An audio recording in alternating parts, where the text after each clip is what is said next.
Doing? Hope you're doing well. I did schedule it for 6:30. However, little Riley boy fell asleep 10 minutes early than usual, so I was able to get his teeth brushed and get him upstairs ready for his bed.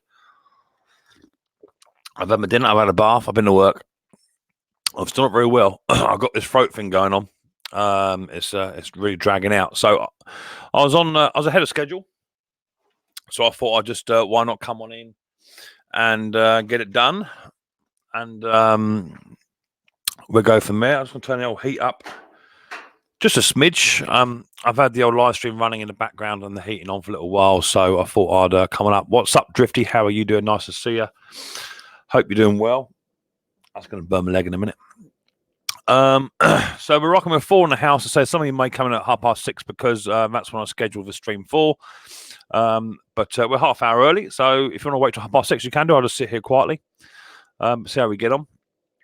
Let me just double check. I need to share this out on my stream as best I can. So how are we all doing? Happy, what day is it? Saturday. Happy Saturday. Hope you're all having a good day and so far having a good weekend. AJP, how are you? Nice to see you. Hope you're doing well.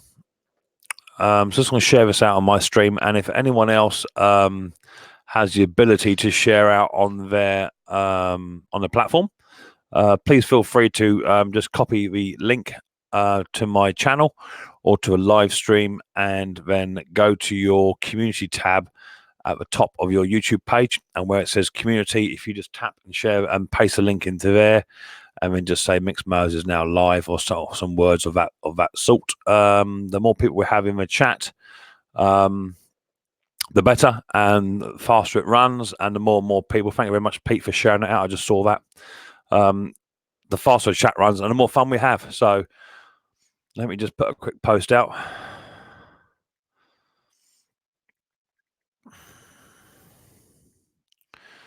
And we just have no idea what this stream will look like, where it'll end up, and what we're going to discuss. That's the beauty of the old Micks Mowers panel. We have no idea. Patty, how are you doing? Yeah, long time no chat, Patty. I'm now at home. Finished my day's work, and I thought I'd come live. If you're free, Jason, if you want to come on up, it'd be nice to actually speak to you in person, mate. That could be quite cool. I know you're on the other side of a pond, and the time zone is very different, and you're either having breakfast, lunch, or dinner, which is opposite to me. But we'll go from there. So I'm just going to go to the top of a chat and have a little scroll down, see who's come in. Wow, I've only been going 3 minutes. There's 22 already in the house. That's absolutely outstanding. Never think that would be possible. So I've had a busy day. Let's have a quick nail through the old chat, see who's come in and who's saying what, who's picking on who, and we'll go from there, shall we? So let's just do that quick. It is quite nippy in the old shed, but I've got the old heating on now, so it should warm up quite quick. Let's have a quick little look who we got here coming up. So Sparky came in first of all, and he said to everyone, don't forget no capital letters, no more than 2 emojis if we can.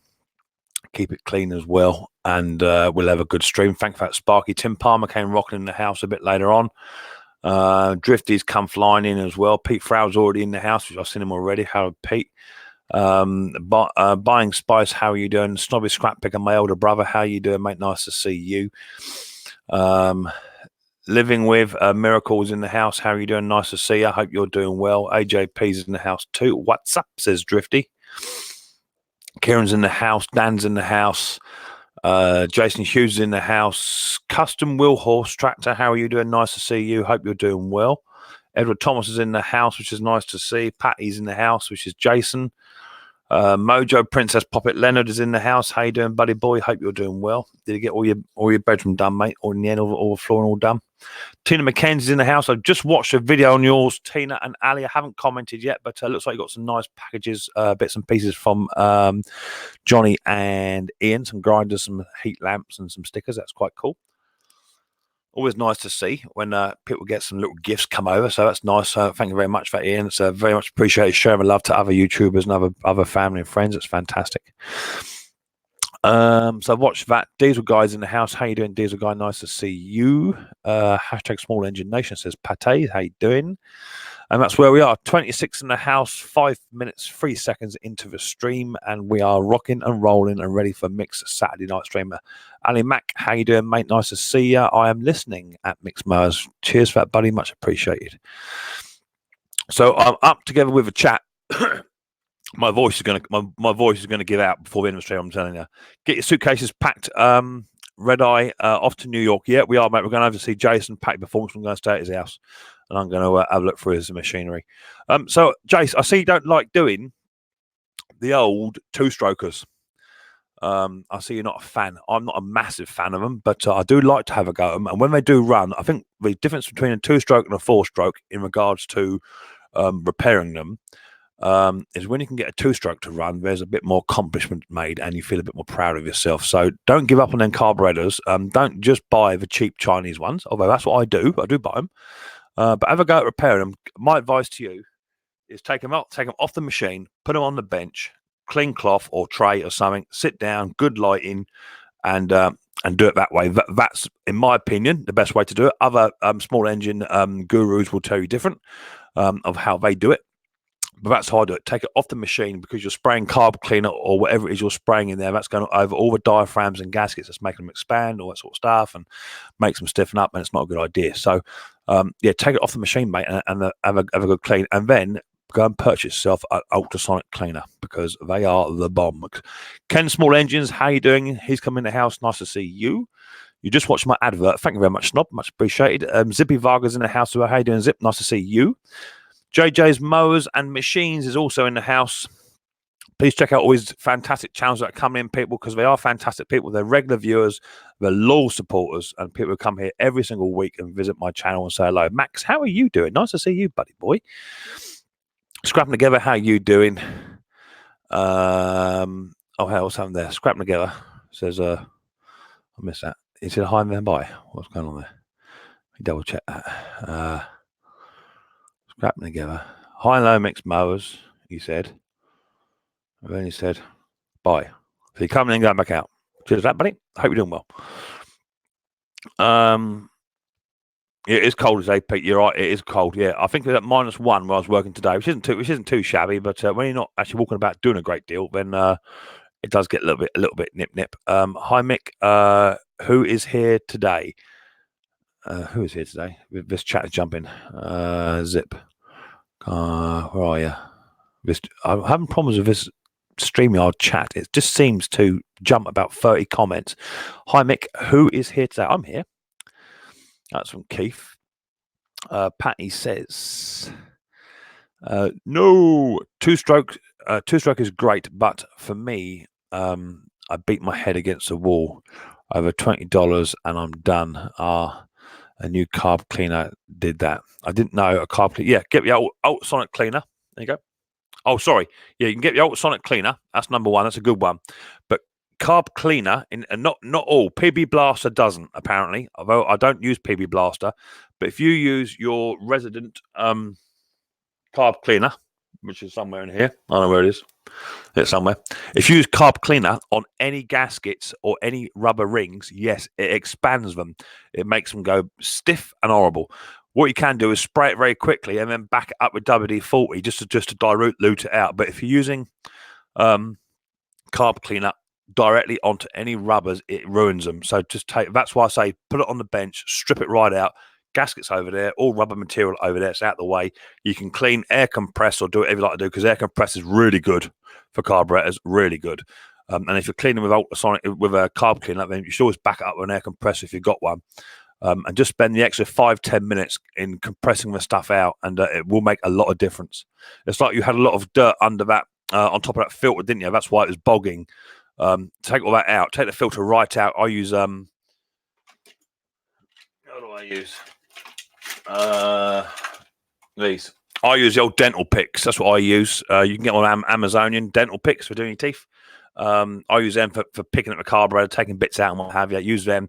Get right inside there and tied it out, and with a clean cloth and a tin on top, you know exactly where you are. No bits are lost, and the gaskets are all nice and clean, because otherwise you'll come across problems with carb cleaner. It absolutely ruins them. Ask any small engine guru. Zippo will tell you, Pete Farrer will tell you, Ken will tell you, that carb cleaner is no good.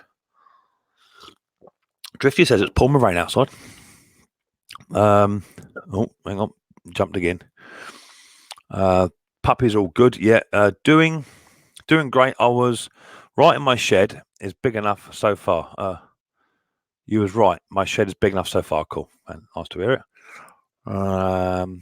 Would love to have some snow outside. I would like to have some snow. But we haven't got any. I'd like to get a bit of snow. I'd like to get some snow blowers over it, to be fair, and about 10 feet. But Brad Holt's in the house. How you doing, Brad? Nice to see you, buddy boy. Hope you're doing well. Or is that Brad or Trace? I know it's the same sort of thing, so I don't know who's who, if it is Brad or Trace. I think it's Brad. So that's good. Max saying hello.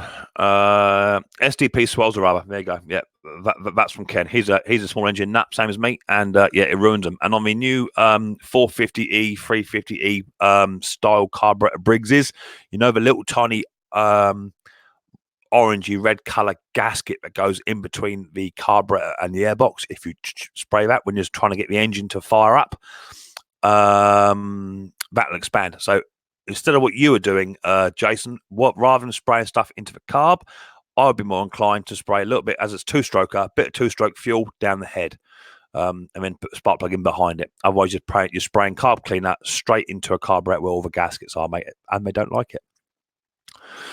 I have an ultrasonic cleaner, thinking of just pulling the primer out and just throw the whole damn thing. Oh dear, that's no good. I have what's called a sulking shed. If any machines don't like to play ball, I stick it in a sulking shed for 2 months, and it can darn well behave itself in there till it wants to come out and start running. Hi guys, I have a plug in Staten Island. They're getting snow. Okay, so you need snow for your blowers, don't you? So that's that. That's the chat. I'm up to date, up and running. A day with a Life of Duncan vlog, watching from Edinburgh in Scotland. How are you doing? Nice to see you, buddy boy. So don't forget to share this out where you can. As I say, I've been going 12 minutes, 40 in the house already, which is absolutely fantastic. I think Stefan's in the house. If I forgot anyone, just retype, say, "Oh, you missed me, Mick," and I'll come back and give you a shout. Okay, but the chat is rolling quite quick, as you can imagine, with 40 in the house. So not super duper quick, but quite quick.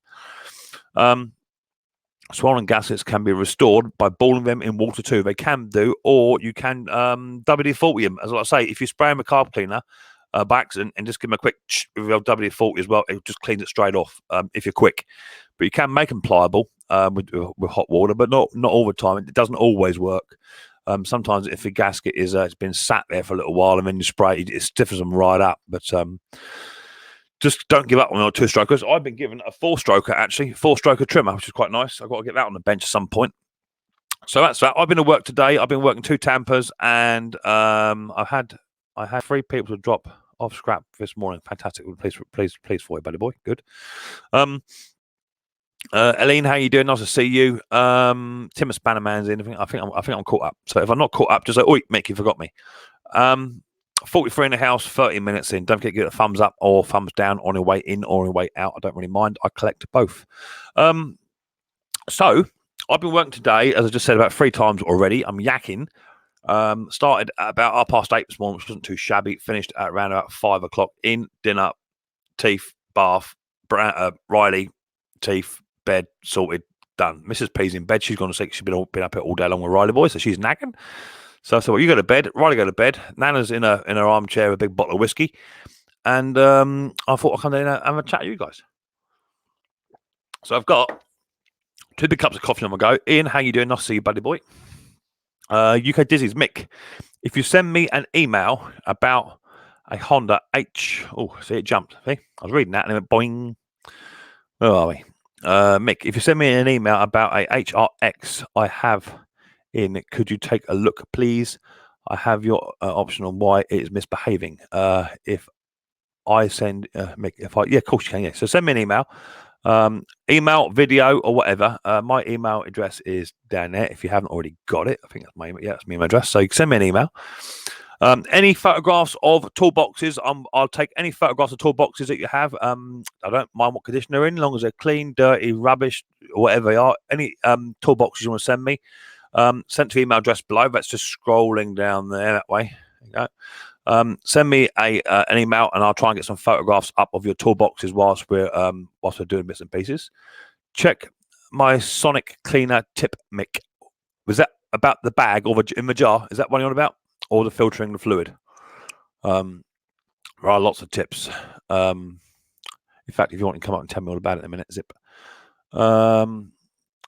Grandpa's workshop's in the house too. And Jason, been busy today. Pete picked up a diesel Saphira. Gearbox for mine. Gearbox all ready to go tomorrow. Cool. I'm pleased to hear that. Are you on Insta? Yeah, I'm on Insta. If that's talking to me, I think it's Micks Mowers pretty much. Yeah, I'm on Insta, mate. Check me out. I think I already hooked up with you. I think I'm not sure. Have a look. Have a look on me YouTube channel. It's got my Insta and my Twitter. I don't tend to do much on me Insta and my Twitter. I tend to do it more on here. So 46 in the house. My God. What's up with you lot? Have you all been drinking? The jar idea works great. The only downside to a jar thing, right? I'm going to put it straight out there. And Zippo's going to bite my head off, and so's Ken, right?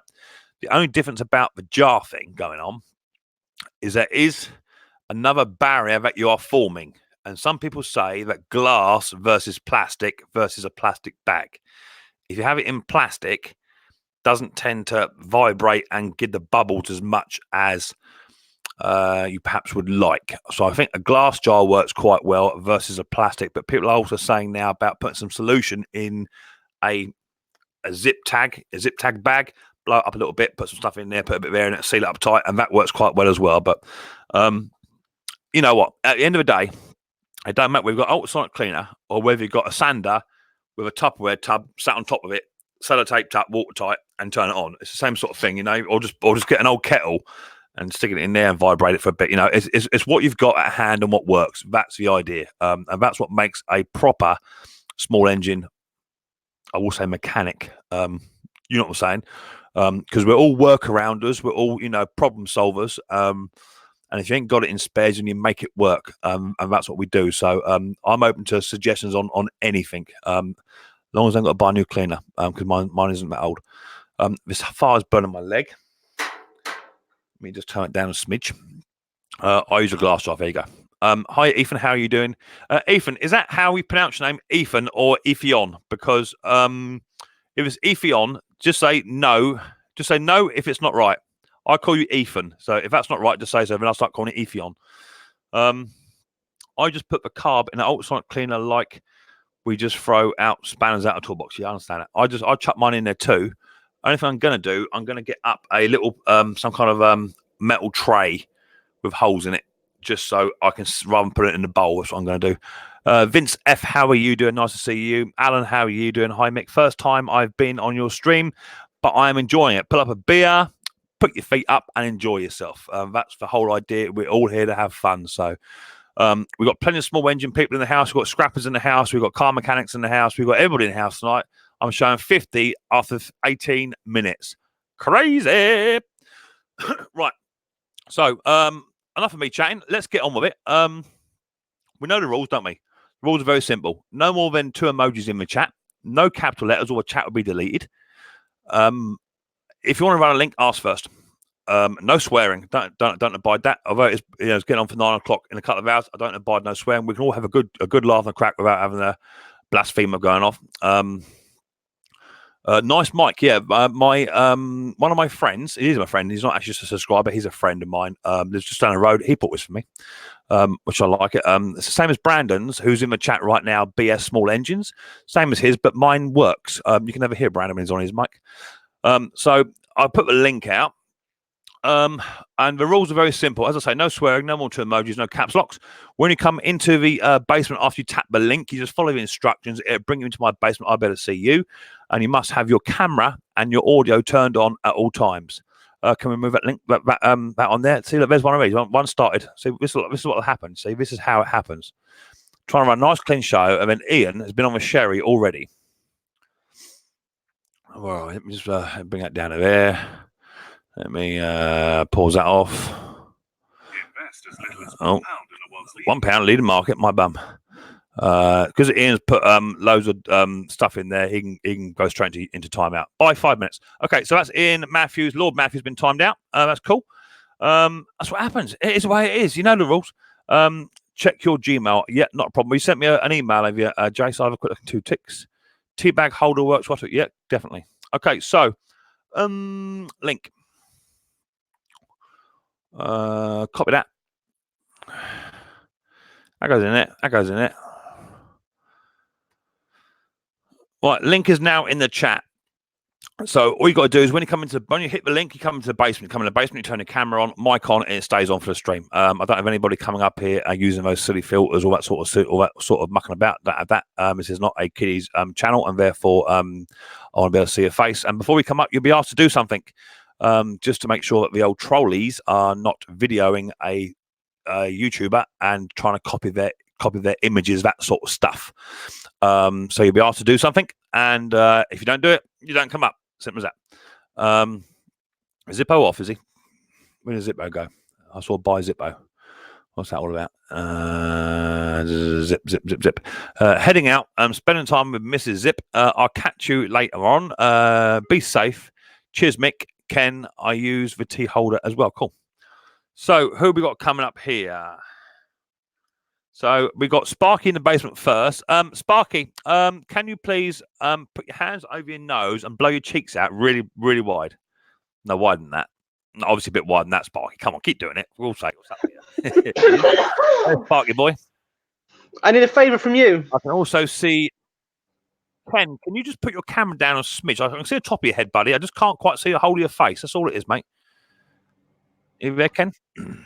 Just bring your camera down a smidges. I got your eyes, I got your nose. That's as far as I can see. You got to bring the rest of it down, Ken, if you can hear me. I can see you down there, buddy. But you're not moving. That's my concern. Later Zips. Going through the chats. Shamdog. How you doing, Shamdog? Are you there, Ken? Give us a wave, Ken. Give us a wave. Oh, yeah, that's it. Now you're picking me up. Yeah, I can hear that, buddy. Right, mate. Give us a quick wave, Ken, for me. Quick wave. Wave, so I can see you, buddy. I don't think got problems with your sound, Ken. Can you hear me, buddy? Can you hear me? I can hear you fine. Yeah. Give us a wave, Ken. Give us a wave. That's it. Lovely. Right. There he is. Here. Hey, Ken. How you doing, buddy? How's that, Mick? I'm good. I'm good, buddy boy. Are you there, Ken? Give us a wave, Ken. I'm there. Now you're picking up. Buddy. Waiting for the snow. Ken, for me. Quick wave. Just shut your YouTube off, please, Ken. Pause your YouTube. I don't think the problem is your sound, Ken. Can you hear me? Oh, yeah. Can you hear me? I can hear you fine. I can see it. Give us a wave, Ken. Give us a wave. That's it. Give him 2 seconds. There he is. Here. Hey, Ken. How you doing, buddy? Good. How you doing, Mick? How's that, Mick? I'm okay. I'm good. I'm good, buddy boy. Are you there, Ken? Give us a wave, Ken. I'm there. Now you're picking up. Waiting for the snow. Just shut your YouTube off, please. All right, hold on. Hold on. Yeah. Oop. Oh, yeah. All right, hold on 1 second. All right, how's that? Better? That's much better, mate. I think the feedback is now gone. Yeah, I had the actual TV was on, so I was watching it on a big screen. Yeah, it's fine. It's fine. Yeah, it happens all the time. I need your help, Mick. Whoa, you can't come straight on here and say you need my help. You're gone. So how are you doing then, Ken? Nice to see you. Good. Waiting for the snow. We're supposed to get about 3 to 6 inches. That's something else. Yeah. Right. Yeah, hopefully get some machines to work on, make some money. Yeah. I know. Have you been a bit sparse on snow recently?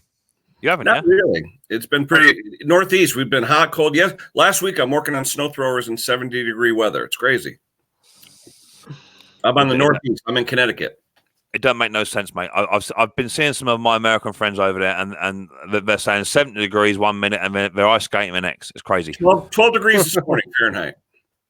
It doesn't make no sense, do it? It doesn't make no sense at all. So what are you working on? You say you working on some blowers? You say? I'm hoping to get some more. I'm waiting on parts right now. It seems like sometimes the parts you need are always back ordered, especially on depending on where you order them from. Yeah. Parts for some reason back order. I don't know why.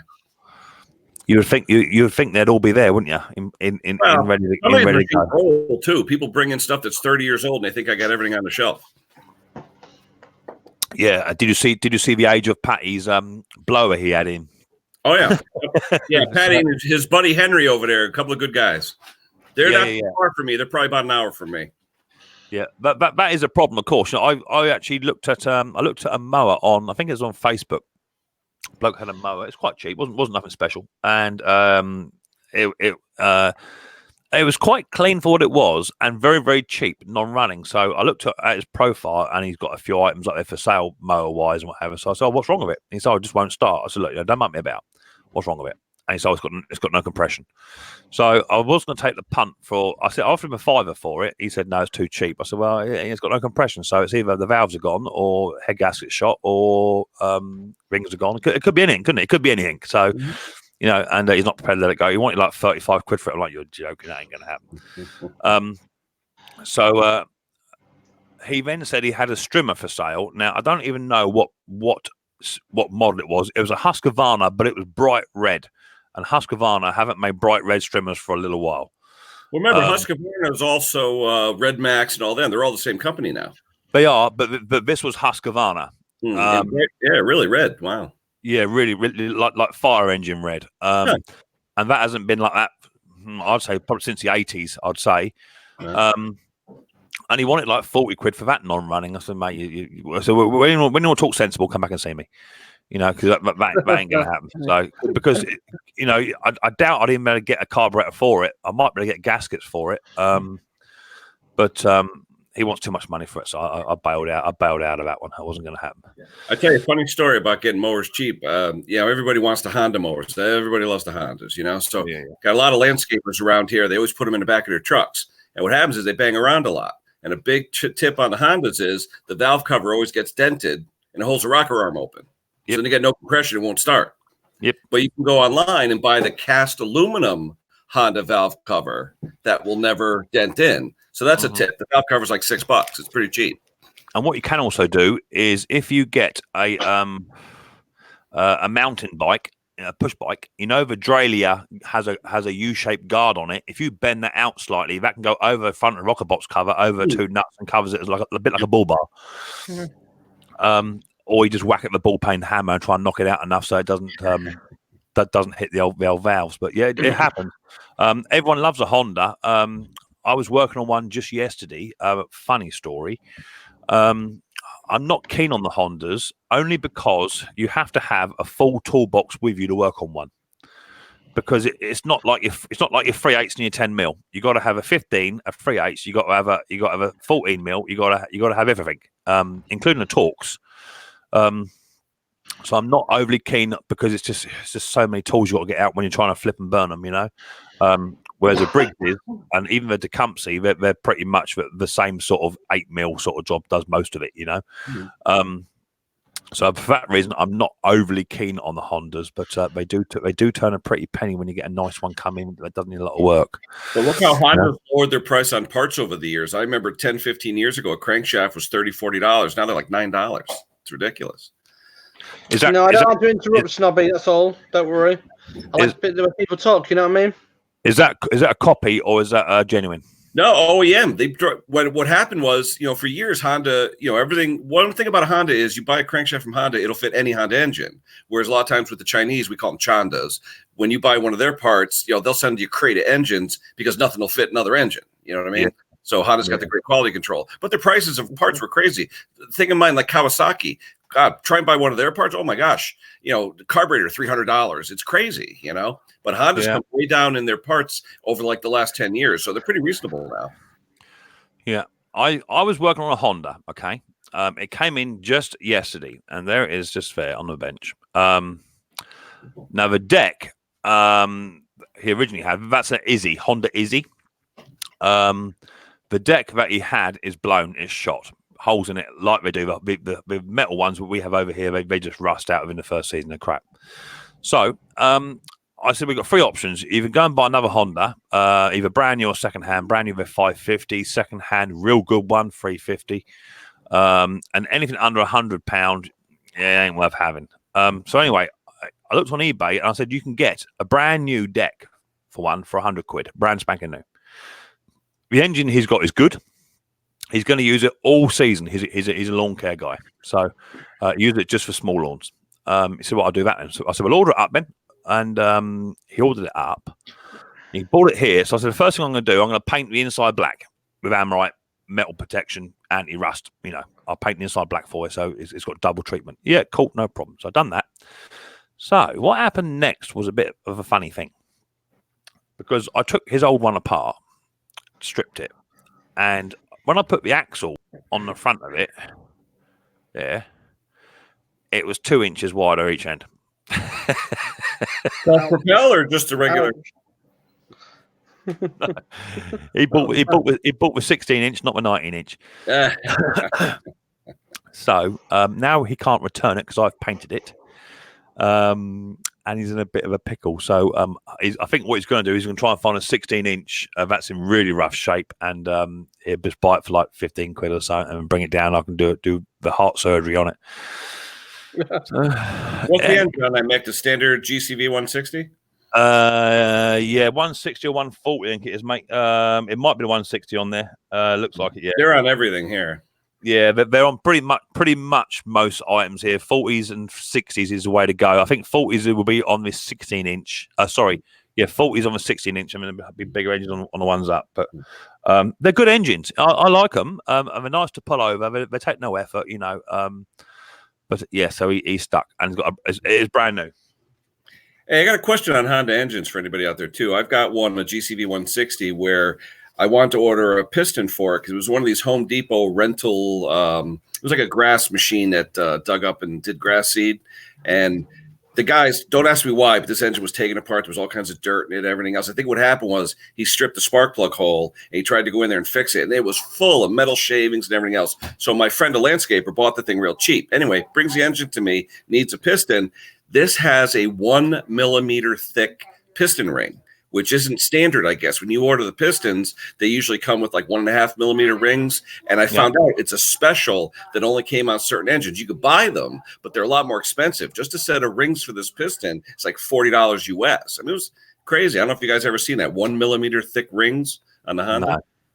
No, that's weird. Yeah, it's crazy. Because I ordered a regular piston, it was too big. The ring lands were too big, and the rings were too big. And I was like, "What is that?" And it was a special they made, 1 millimeter piston rings. Well, all I can suggest is you get your hone out and you get honing for your life. Well, no, what I was going to do, the new piston they sent me actually popped out of the cylinder about 1 millimeter or so. So I was just going to bring the cylinder head over to my Bridgeport, just take a little bit out of the head, No big deal. I got a Bridgeport, I got a lathe, I got all that stuff, so I can play around. Yeah, I've never seen one mil thick piston rings. I've never seen that. Oversized, I've seen. I'm surprised to do a 1 mil, and I'm surprised Honda did that to bring out a special. It's only on a certain couple of engines. I called up a place in Texas called Plano Honda, which is a real good Honda dealer, a lot of good techs, and they told me, yeah, it was on a few engines, but not that often, I've not come across it. Any ideas, anyone in the chat? How you've come across that problem before, and if you did, how did you get across it, and how did you work your way around it? I'm sure Ken would love to hear from you. It's been cold and wet all day here. How is your end then, mate, in the US? Cold. It's cold. 12 degrees this morning Fahrenheit, and bad. now we're supposed to get 3 to 6 inches of snow starting any minute now. It's cloudy out at the East Coast. We're supposed to get hit with 3 to 6. So I hope so, because that means the snowblower is going to be coming, and that means money. We're just trying to sort out the log burner at the moment for my brother-in-law. So we're just trying to sort that out. It's getting a bit too cold. So what's the question you have, Sparky? We just want an idea. What is the cheapest petrol chainsaw you can get on the planet at the moment in UK at the moment? Just a decent one to do a free one. A free one. A free one. A free one. But I've looked all over the internet. There's no free. We can get them, but the problem is at the moment somebody's offered one for 40 quid at the moment. So okay. So all I will say to you is that you don't necessarily have to go for a chainsaw. Because number one, it's going to cost you money in chains, in oil, and in fuel. And if you don't know how to use a chainsaw, I would highly recommend anybody using a chainsaw who does not know how to use one. End of. without having some kind of tuition, even if it's an electric one, because in my eyes, the electric ones are more dangerous than the petrol ones. Use your safety equipment, people. Use your safety equipment. Chaps and the face shield. Use them. Well, I've used once in the past at about 5 years ago. That's the last time I used one. So how would you feel about using a splitting axe? I don't mind. Yeah, that's an idea. Yeah, because you can get a splitting axe, or if not, get a log splitter. You can get a small log splitter that'll do sort of 8-inch round logs for about £100, and you just put it in the jig. You hit a button, and it pushes it, and it cuts it up for you. I'll tell him that then. Yeah. Yeah. He's a firefighter. He's a firefighter, and he can't be bothered with using a normal axe. Yeah. You take down trees or chop up the wood after it's already down. It's already down. It's already on the. It's been long. It's literally long, and they're going to be cut up to decent sizes. But they're too big to go in his fire. His fire opening is only that. So I've actually seen people use sawzalls with those newer Diablo blades that'll cut through anything with the carbide teeth. I've seen them use that instead of chainsaws too. Yeah. So I mean, I would just say if you can use a chainsaw, and it's the right one, anyone from B&Q, your McCullochs, your Home Lights, your Ryobis, because they're only going to cost you about £100, and the chances are he's going to use it in the winter. And then he's going to put it up on the shelf. He's going to forget about it all summer, and he come use it winter again, and it won't start. So why pay £300 for a second-hand steel, and it's going to sit there for 6 months and do nothing? Use the canned fuel. Yeah. Hey, Snobby, question for you, right? Would you like to get a red face every time you walk out in the cold weather? That's why I'm not shaving until it goes a bit warmer. You know what I mean? Right. I've got somebody in the chat. I've got Custom in the chat. I can see a Custom. I have been waiting down there for you. Can you please just take your glasses off and put them back on for me? I can see you. Yeah, take your glasses off. Thank you. You can come on up. How you doing, Custom? Nice to see you, buddy. Good. How you cooking? You okay? Yep. It's cold here in Cortland, New York. Do you know what, brother? It's pretty cold everywhere. Everywhere you go, everyone's got the heating on or the logs on the fire. It's like Christmas. Everyone's feeling it. I think you guys over there are feeling it more than us, as you normally do. But the temperature was -1 this morning, and I had to scrape the inside of my van windscreen this morning because it was frosted. That's crazy. Well, it is what it is. Yeah. Go on, sorry. Go on. No, there you go. I was going to say that Portland, New York, you're only about an hour and a half from me, 2 hours from me. Yeah, where we live at the moment, it's very icy outside, and they've got the grit lorries going out, and the grit lorries can't get up the hill. Just can't get up the hill whatsoever. That's crazy. That's the comment there from Dale, Daily Walker. He's a friend of mine at work. He's one of my colleagues, and he's referring to a time when we had hurricane force winds out, and we was out for about 12, 14 hours cutting trees down on the track. A tanker lorry went over down the road from us, about half a street down. Literally, a tanker went over today on ice. A fully loaded tanker, petrol tanker. That ain't good. Oh, sorry, yeah, you know what that is. Yeah. That's one thing around here. They spray these roads with that juice, and it just kills our brake lines and our undercarriages, and cars and trucks just don't last anymore. Oh, yeah. Looks like did I get a super chat there? Yeah, I did. Yeah, I got a £1.99 super chat, which is Kinder eggs for my little Riley boy. So I shall pop down the shop and go and pick a little lad up a couple of Kinder eggs. Thank you very much for that. Much appreciated. My little boy loves a Kinder egg. So lots of people are saying you can either use steel wedges and hammers, you can use splitting axes. Yeah. Happy Turbine. Has someone got a TV going in the background? A TV? No, here. Oh, sorry. No worries. You're going to turn down just a smidge, buddy. Yeah, getting back to that conversation about the wood, is the wood still long and you have to buck it up into little pieces? Or they've already put it up to diameter like this. Already round logs about this big and about this thick, literally. But we've got to split them. I got you. Yeah, the problem is it's because they're about 2 foot long by the looks of it. You really got to buck them smaller. Yeah, exactly. But the guy who brought them has bought over 70 of these to the front door, basically, and he's literally stacked them all up around the house. Just literally stacked them up. Although a good hydraulic splitter will buck it in half if it's got enough power. That's it, yeah. Yeah. So I'll talk to him tonight when I get off this.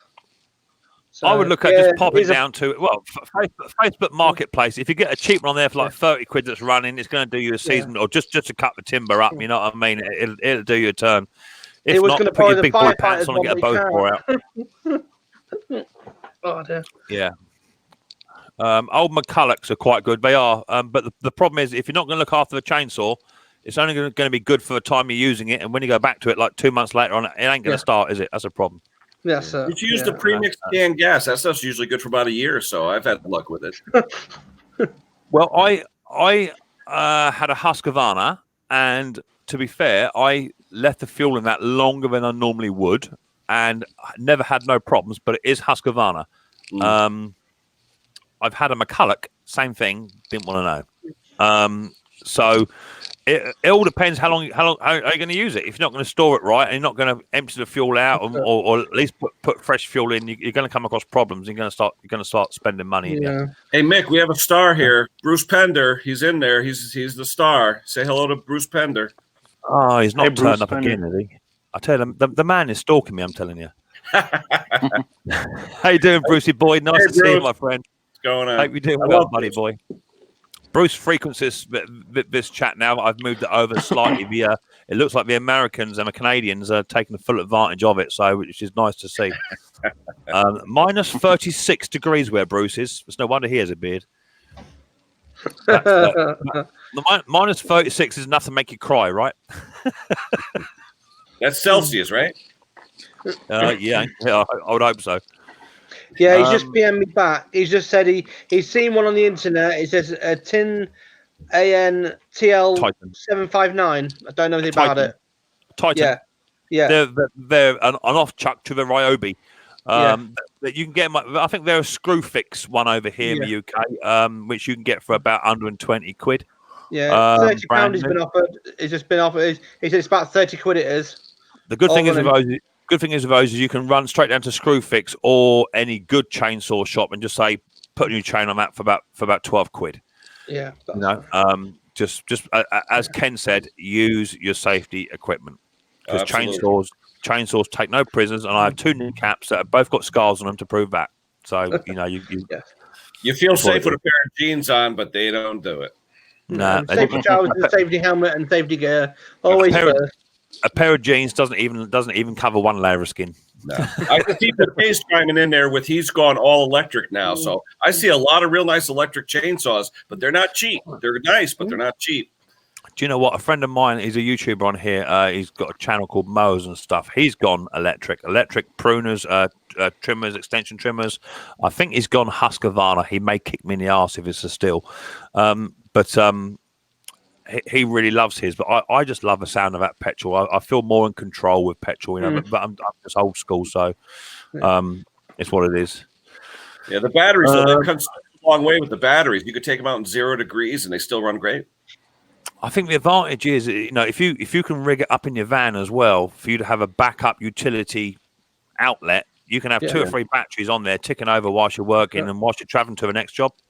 You good to go. Yeah, most new cars now have inverters in them anyway, so you can just plug in 110 or whatever. Exactly. I think it is a way forward, and people like me are going to be out of work. I'm not working on electric stuff. I ain't doing it. I'm just not doing it. Although I have helped people with their electric trimmers trying to put the string in because they don't know how to put the string in. So whether it's gas or electric, they still get screwed up trying to load the string. What have we got here? This chat is jumping. This chat is jumping absolutely crazy. I can't keep up with it. So, what have you been up to then, Custom? Have you been up to much today, buddy? You just been sitting around the house chilling out? I need one. Me? Yeah, you, Custom. Yeah, you. Yeah. Hi guys. Just sitting around, watching TV. Yeah, sitting around watching TV, having a bud, relaxing. Hiya, Joe. How you doing? We've got Roy's the boys. Grace, it's not. How you doing, Roy? Nice to see you, buddy boy. Nice to see you about. Not seen you for a little while. Hope you're doing well. You've got this custom and you got Patty. Oh, I went battery. Never worry again. Kill belt 40 volt is the man. I don't know about Patty. I don't know, buddy boy. Minus 40 is where is where the F's meet. Dan and Liz is in the house too. How you doing, Dan? Nice to see you. What's it say here from Kathy? I'm out. I've got orders to get out. So have a great day. Riley, Mick, hi from us. Yeah, hi, Kathy. Hope you get all your little bits and pieces done today and have no problems. AJP is in the house next to Brucey Pinder. Gary Butler's in the house. Also, he's saying hello. Jason Hughes. Hi, Pete. Our home was 7 when we bought 7 bras when we bought it. We rented the house and it's 5. Still have plenty of room. Yeah, that's because I'm going around Patty's house next year. We're going down top notch lawn care. How are you doing? Nice to see you. Thanks for popping in. I did see you went live today for a little while too. Get it done, Granny. How are you doing, sweetheart? Nice to see you. So, what we're all going to be doing tomorrow, then, people? What's on the list? Have you got anything on the bench? Hi, JJ Hunt stuff. How you doing? What you got going on, then, Ken? Oh, feedback. Oh, today I'm hoping I get a bunch of throwers, but right now it's mostly just waiting on customers. I'm pretty caught up. So you waiting on customers to come and collect? Well, once the snow hits the ground, that's usually when they knock on my door because they get all nervous when they see it. But right now, when the weatherman's wrong and he's wrong all the time, I don't see anything. Yeah. Then all of a sudden they see a flake. Oh my gosh! And they run to me. But I tell you, snow on the ground, price goes up. How's that? Yeah, well, exactly that. I'm to be fair, I've got one customer in, which is this Honda, which is now not going anywhere. And I'm lucky enough to have a time this early part of the season to be working on my own stuff and projects. It's always nice to get in the shed and do project stuff. So I've just recently renovated a 1973 Haterette with a quad blade rough cutting mower. Which I did up from scratch, repainted it, sanded it all down, and done the engine up, and it runs sweeter than that. But the blades are only about 3 inches long, the 4 of them, and they rotate on a big centrifugal disc, which I couldn't get off because it was stubborn. So it's actually quite nice now to just get on and do my own bits, because sometimes it gets a bit monotonous when you're just mowers in, mowers out, chainsaws in, and you don't normally don't enjoy it, right? But it just it's a race, isn't it? It's a race to get it done, a race to get it out, isn't it? Yep. I put in a video this morning. I was working on a Briggs where I didn't have one of those green seats, the green seat for needle and seat on an old Briggs. And then I said, hey, would a Tecumseh seat work? Because I got a million Tecumseh seats, the white ones, the rubber ones. I said, let me try it. So if you look at the video I posted earlier, I put the Tecumseh seat in. It's been holding pressure all day. So you know what? I'm not going to worry about the green Briggs seat. And then Zippo's telling me, everyone, all the Briggs guys, we got to use OEM. And that's fine. You know what? In a pinch, it works. I'm going to use it. I'm going to try it. Well, I think I'd have to agree with you because it's got to be functionable and it's got to work. And as long as it's those two, then you can buy a tin of green paint. Just paint it up. If I'm not one for collars and cuffs. If as long as it's functional and at the right price, or it's what you got to hand, then go for it. But as I say, Zippo may kick me in the nuts for that because he doesn't agree with it. But it's what it is. Bruce Pinder is, I'm starting a 14 horsepower Husqvarna snowblower this week. A big motor for a blower. Cool, 14 horse. You have to hang on to that, Bruce. Got to be over with now, right? Yeah, I would have thought so. Yeah, that was shoot off across your workshop. JJ Mowers and Motors has just given me a super chat. I'm assuming that's my little Riley boy for his Kinder Eggs. Cheers for that, JJ. Much appreciated, buddy. Shamdog, he's saying hi to Roy. My lord, get it done, Granny. Has just given me a £10 super chat for the best mower man in the UK. You are awesome with those machines. There you go. I think I've just hit celebrity status, Kenny, over here in the UK. I am now the best motor man in the UK. Unless anyone wants to contend with me against that, we'll see how we get on. There are a few that logo. The logo they got with the granny on it, on the broom, that's pretty cool with the witch. Yeah. I like that one. There may be one or two mower men in the chat that may disagree with that, though, Granny. There's How one about for a Retro start. Restore? Isn't he your competition? Retro Restore. He doesn't do mowers all the time. He does anything with an engine, carburetor, hair turn. He's more like Benny Hill Entertainment, right? Say again. He's more like a Benny Hill Entertainment channel. Oh no, I mean quite the opposite. He very entertaining. I'll tell you that. Him and his wife, he runs about 4 or 5 channels, and some of those channels, like Butler's Empire one, he's got is more of an entertainment style one. Mm-hmm. But his retro hacks and retro restore, despite the fact there are funny elements within them, he's extremely passionate about his restores and what he does. Cars, anything. Guy can do anything. Oh yeah, he's mega passionate, and he's a nice fella too. But anyway, either way, I just want to highlight that comment one more time, just so everyone can see that I'm actually the best mower man in the UK. There you go. I might branch out across the states at one point. give you boys some run. Oh my lord, what does Patty say? Patty says, "Love a Tecumseh like Bruce. You are off your head. There's either something wrong with you, or you need to check up for me." Oh, you don't like Tecumsehs, Mick? Oh, hell no. Hell no. You could run those things into the ground. I don't know why they stopped making them in 2009, but besides you know. There's a reason you can run them into the ground if you can get them to start. Hey, all of mine start on the first pull. You got to admit, though, Tecumseh Snow King, the best engine ever made. Come on those throwers. We don't get them. We don't get snow blowers over here or throwers over here. We don't get them, and that's the problem. We have your standard push mowers and generators. Have got a few Tecumseh on them, so we don't get them. Granny, have you just hit me again? You didn't, did you? I think you did, sweetheart. Bear with me. I got 2 super chats up here now, and they're both from Granny. Yeah, for the best lawnmower man, you're awesome. I got that one. Granny must have hit the lottery. I think Granny's rolling in it. Oh no, it's not. It's not for me. It's not for me. It's for sweet Riley boy. Hugs and much love. There you go. There's £10 there for Riley boy as well. So he's gonna be dining in Kinder eggs this week. Dining in them. Hey, Nick, what's the exchange rate with pound now with the US? Say again. What's the exchange rate with the pound and the dollar? I couldn't tell you. About $2 to the pound, give or take. Nearly. I think that's roughly about 16, 17 quid. Isn't that right, Spot? Yeah, give me 1 second. I'm just doing the calculation for you. Yeah, calculate it for me. So Patty likes the old Tecumsehs like Bruce, but those Predator motors are something not to be ignored. Yeah.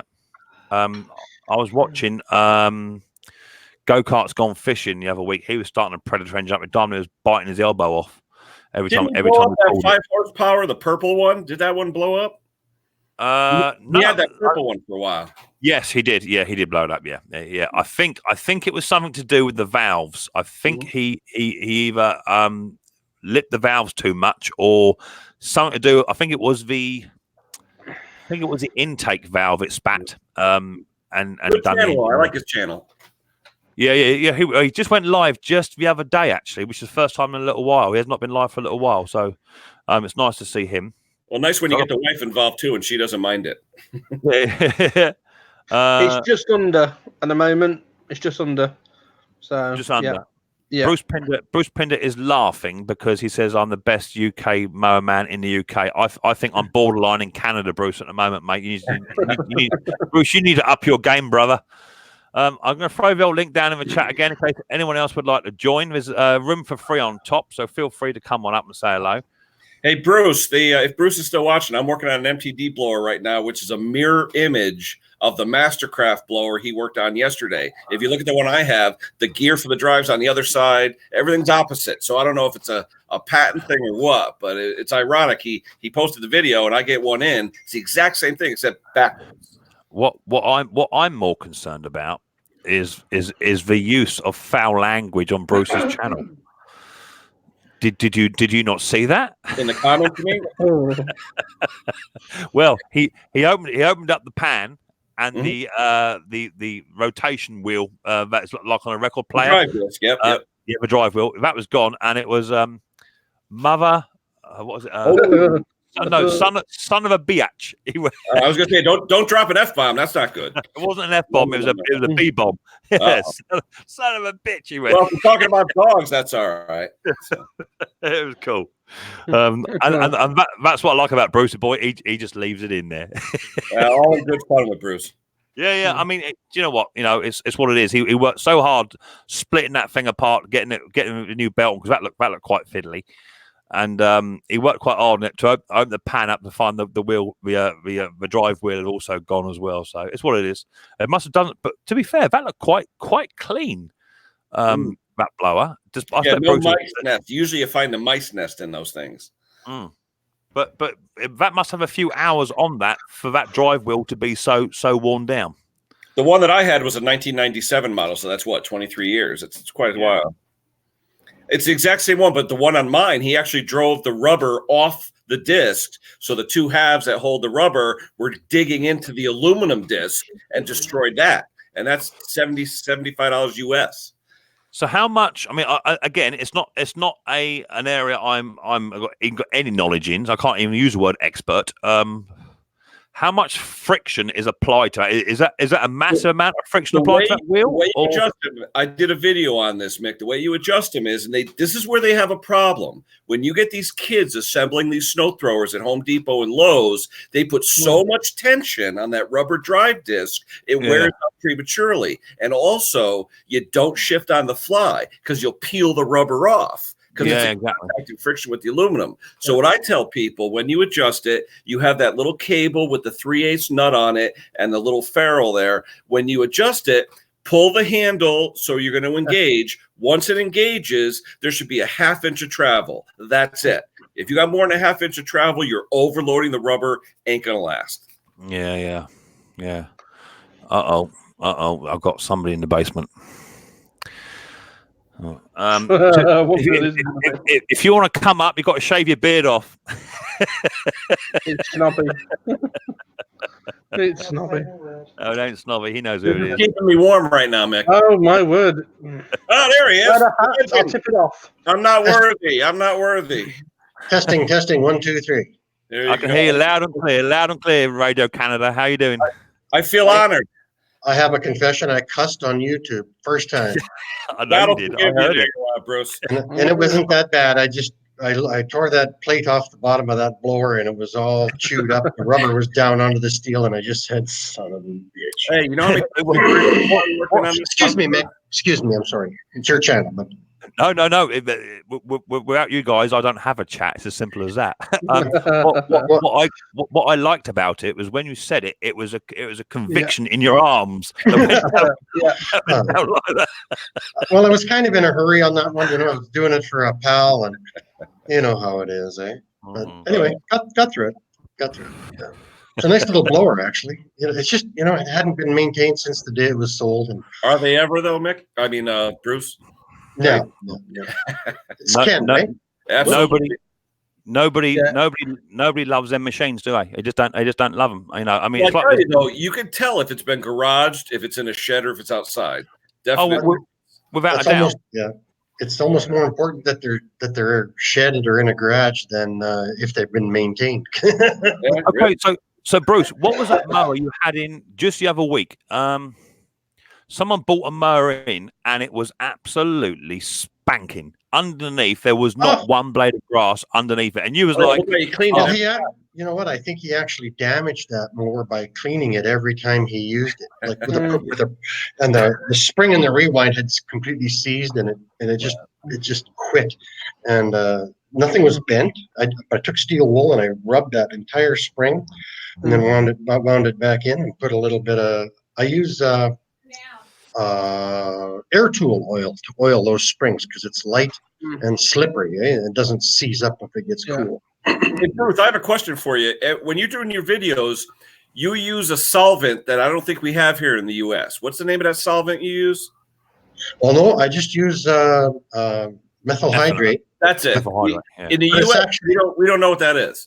Oh, that is isopropyl alcohol or something like that. All right. But methyl hydrate, people don't think I'm It's called respect. I call it respect. I like to hear people what to say. That's why I like to be quiet a little bit. All right, sweetheart. Right. You're the man. It's called respect. It's like giving everyone a chance to speak. Yes, right. Yes. Yes. So speak. Yeah, I was gonna say he just bought that one, by the way, for 25 quid. He just bought it for 25. That the chainsaw. Well, when he wants it serviced, mate, pop it down to me. I don't know what he's gonna. I don't know anything about it. I'll just leave it to him. Oh my lord, my Bruce, you've been outdone. You've been outdone. We have got a mega superstar in the house, and I mean mega. To get on this chat, you got to stand up, you got to pat your head whilst rubbing your belly, and if you don't do it, you ain't coming up to get it done. Here's Jason from Patty's Performance over in Long Island somewhere. Jason, how you doing, buddy? Hey, what's up, guys? How are you? Bruce, a pleasure to meet you. Thank you guys for a long time. Ken's, I seen you this morning.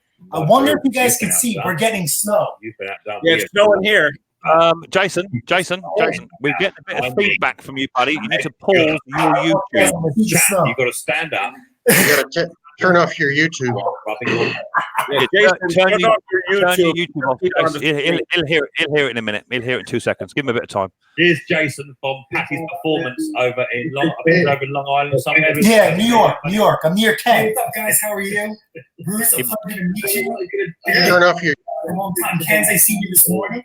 I wonder if you guys can see. Jason, turn off your YouTube and keep on the stream one. Jason, we get a bit of feedback from you, buddy. You need to pause your YouTube. You got to stand up. Turn off your YouTube. Oh, turn off the YouTube? Yeah. He'll hear it in a minute. He'll hear it. There you go. You got it. We've all got to wait about 15 seconds for you to hear that. All right, so we're good? Yeah, well, all it is YouTube has and StreamYard. There's about a 10 seconds lag between the two. So whenever you use StreamYard, you must always pause or get rid of your YouTube. Otherwise, we hear everything twice. So everything you just said, we heard twice. I got a question for Jason. Question for Jason. Go ahead, Ken. Hey, Jason, where's Henry? Oh, he's down the block. Every time I think of you, I think of Henry and those Crocs. I think it's like his like Asian thing. You know, Asian people always got like. But it's 5 degrees out. It drives me mad. It could be like 20, 30 degrees out. And he's wearing Crocs with socks, and it's like I'm not a fashionista, but it drives me nuts. Oh wait, is that Mick? Hold on, I'm polishing my $100 backpack blower now. You see, the advantage to using this stream is when someone comes in and starts shouting at me, you can just dump them straight in the basement and they're gone. You see, that's the amazing thing with that. It's gone. What's that? So, yeah, I met Henry maybe about 3 years ago because you guys know I work in my driveway because I have all my stuff is in the in my garage. So Henry came in. He was like, I used to sell machines out of my driveway before I stopped. And he stopped by. I thought he was just someone looking to buy something. And he turned around and he was like, "You really selling this for $500?" I'm like, "Yeah." And then we exchanged information. And then he's like, "I don't even get $350 for these." I was like, "Well, check back in 2 weeks. I'm sure it'll be gone." And I sold it. So then after that, he's been, stopping around just to try and get a couple of tips and tricks. But, Henry. Oh, really? Because he doesn't mention that in any of his videos. Yeah, you know what? Henry isn't as refined as you are and I am with some of our builds. How we really try and take it to the next level and recondition them. Henry doesn't do that to a certain extent. He just kind of puts lipstick on it and sends it out the door, which I feel is dangerous to a certain extent. But I mean, then he's got Lucas Oil sponsoring him. He's doing pretty well. Well, I don't know. I mean, he's doing something right. I mean, he obviously, he was in marketing before all of this, so he definitely knows how to, get people in and whatnot. But if you look at Lucas Oil, I mean, Lucas Oil isn't really around a lot, in the small engine community. So, I mean, I'm sure, Henry's got like over 3,000 subscribers. So, we were trying to do the right thing by Henry. I just like I said, he's very good. It's just some of the stuff he does, and I tell him all the time, you got to be careful. And he says, "I'm not a mechanic, I'm a flipper." But I think he gets everyone on his channels with the pretty girls in the beginning of every video. Yeah, I'm surprised he gets away with that still. How he gets away with that, I don't know. But that's where his marketing comes in. Sex sells. Henry uses a little bit of his video. No, over here they call that clickbait. Yeah, he's right around the corner for me. He's very good to me, and I'm very good to him. So I know Pete always says I'm always fixing his stuff, but I mean, it's like I said, you guys feel like a lot of you guys. You have your brother up the block. We don't have any of that around here. The small engine community here is small. Yeah. But we're divided. So, to have me and Henry on the same front is like very rare to have a couple of us together. A lot of these guys are very greedy. And it also helps you out if you need spares and bits and pieces too. But, that helps out loads because the nearest bloke I got to me is about 3 towns over. And that's who I trade grass boxes and carburetors and bits and pieces with. Apart from that, it's the people on YouTube I have to ask questions and get them to post me stuff. So you're lucky to have Henry on your doorstep to trade for bits as well. That really helps. Yeah, I'm not sure if you guys watched the last video. Henry was supposed to sell a snowblower and it didn't work. So he called me up asking for parts, and I have a good relationship with Henry. He says, "You know what, Henry? Take my snowblower, take the sale, but then fix your snowblower and give it back to me. Give it back to me the way I'm giving it you mine. So mine nice, painted. He didn't want to go through all that, so he gave me the deal. And then get it running and get it at the door, which is fine. It works for him. It really does. Yeah. Well, there's nobody in my there's nobody in my neighborhood. I'm 9-hour drive north of Helena, Montana. You're out there, but are you like a rural or No, there's 2 cities. No, there's 2 cities, Edmonton and Calgary. If you follow hockey, and I'm right between the 2. Okay. Yeah, Edmonton Oilers and the Calgary Flames, and then we're right in between the 2. To be fair, Bruce, the way and the amount of Tecumseh spares you have on your shelf, me and you are about as far enough away I want to be. Yeah. I mean, you guys don't get snowblowers, so all the Tecumsehs that you see are most likely on what? Lawnmowers and power washers, and that's it? Yeah. Now it's the ones that have survived are the 6-horse verticals on the snowblowers and are on the lawnmowers, the 6-horse verticals, and then the I don't know, the 5-horse horizontal seem to be hanging in there. I don't like the 5-horse. I'd rather have the 8, but they're pretty tough. Yeah, nothing wrong with more power. I feel you get snow in Montana, correct, Bruce? We're actually in Alberta, in Canada. Why? I thought you were with the States with us. I don't know. No. I'm from Canada, eh? Go, Bruce, go on. What's the old story, Bruce? How they named Canada? Give me C-A-N-A. Yeah. So what's the what's that size? Are you guys such thing as a Harbor Freight for you? No, we don't have Harbor Freight in Canada, but we have a store called Princess Auto, which is very, very similar to Harbor Freight. A lot of the same stuff comes up. Their engines that they sell, or are you not? Yeah. Well, they sell the Predators and the Chondas and all that. Okay. Yeah. So that's my biggest. I'm a big Predator person when it comes to repowering old machines. That's the only way I can add value to them is by putting on one of the newer engines. That's the only way. I can't sell, like an older Craftsman, like 522. If it's old beaten gray, I could resell it, I could restore it, I could paint it. I can't break no more than like $200.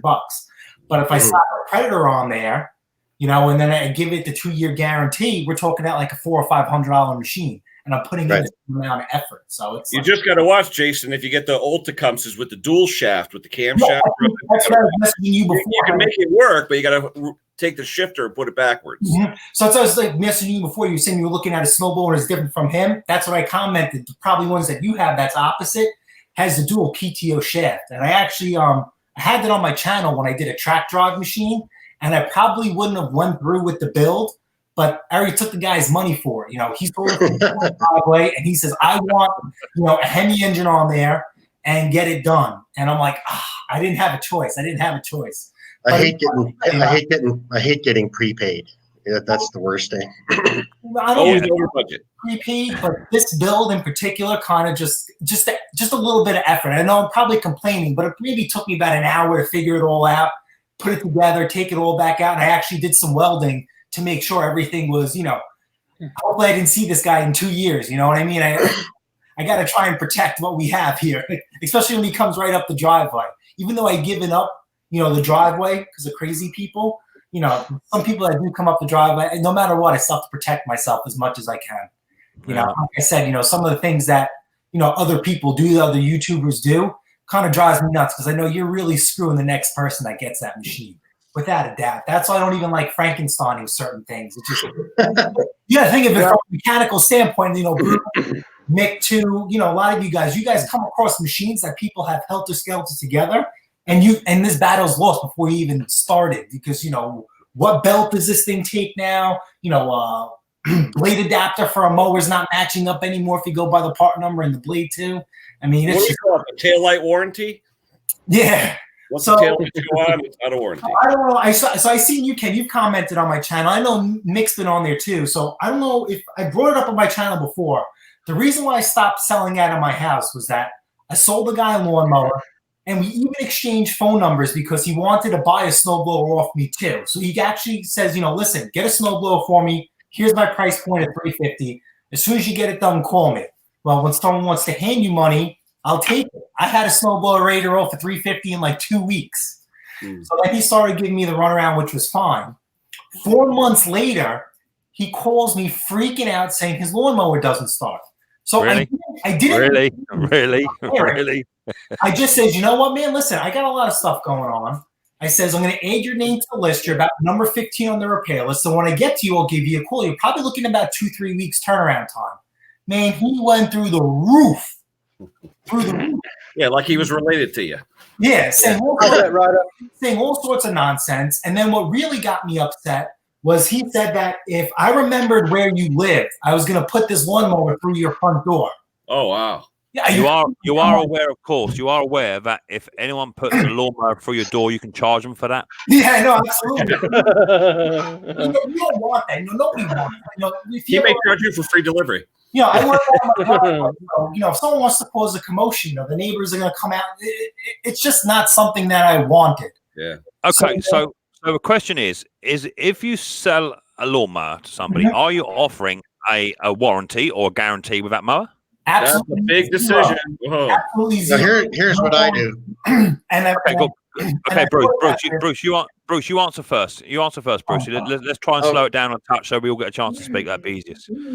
Here's what I do. You've got people that are buying $40 to $90 lawnmowers are already cash strapped, right?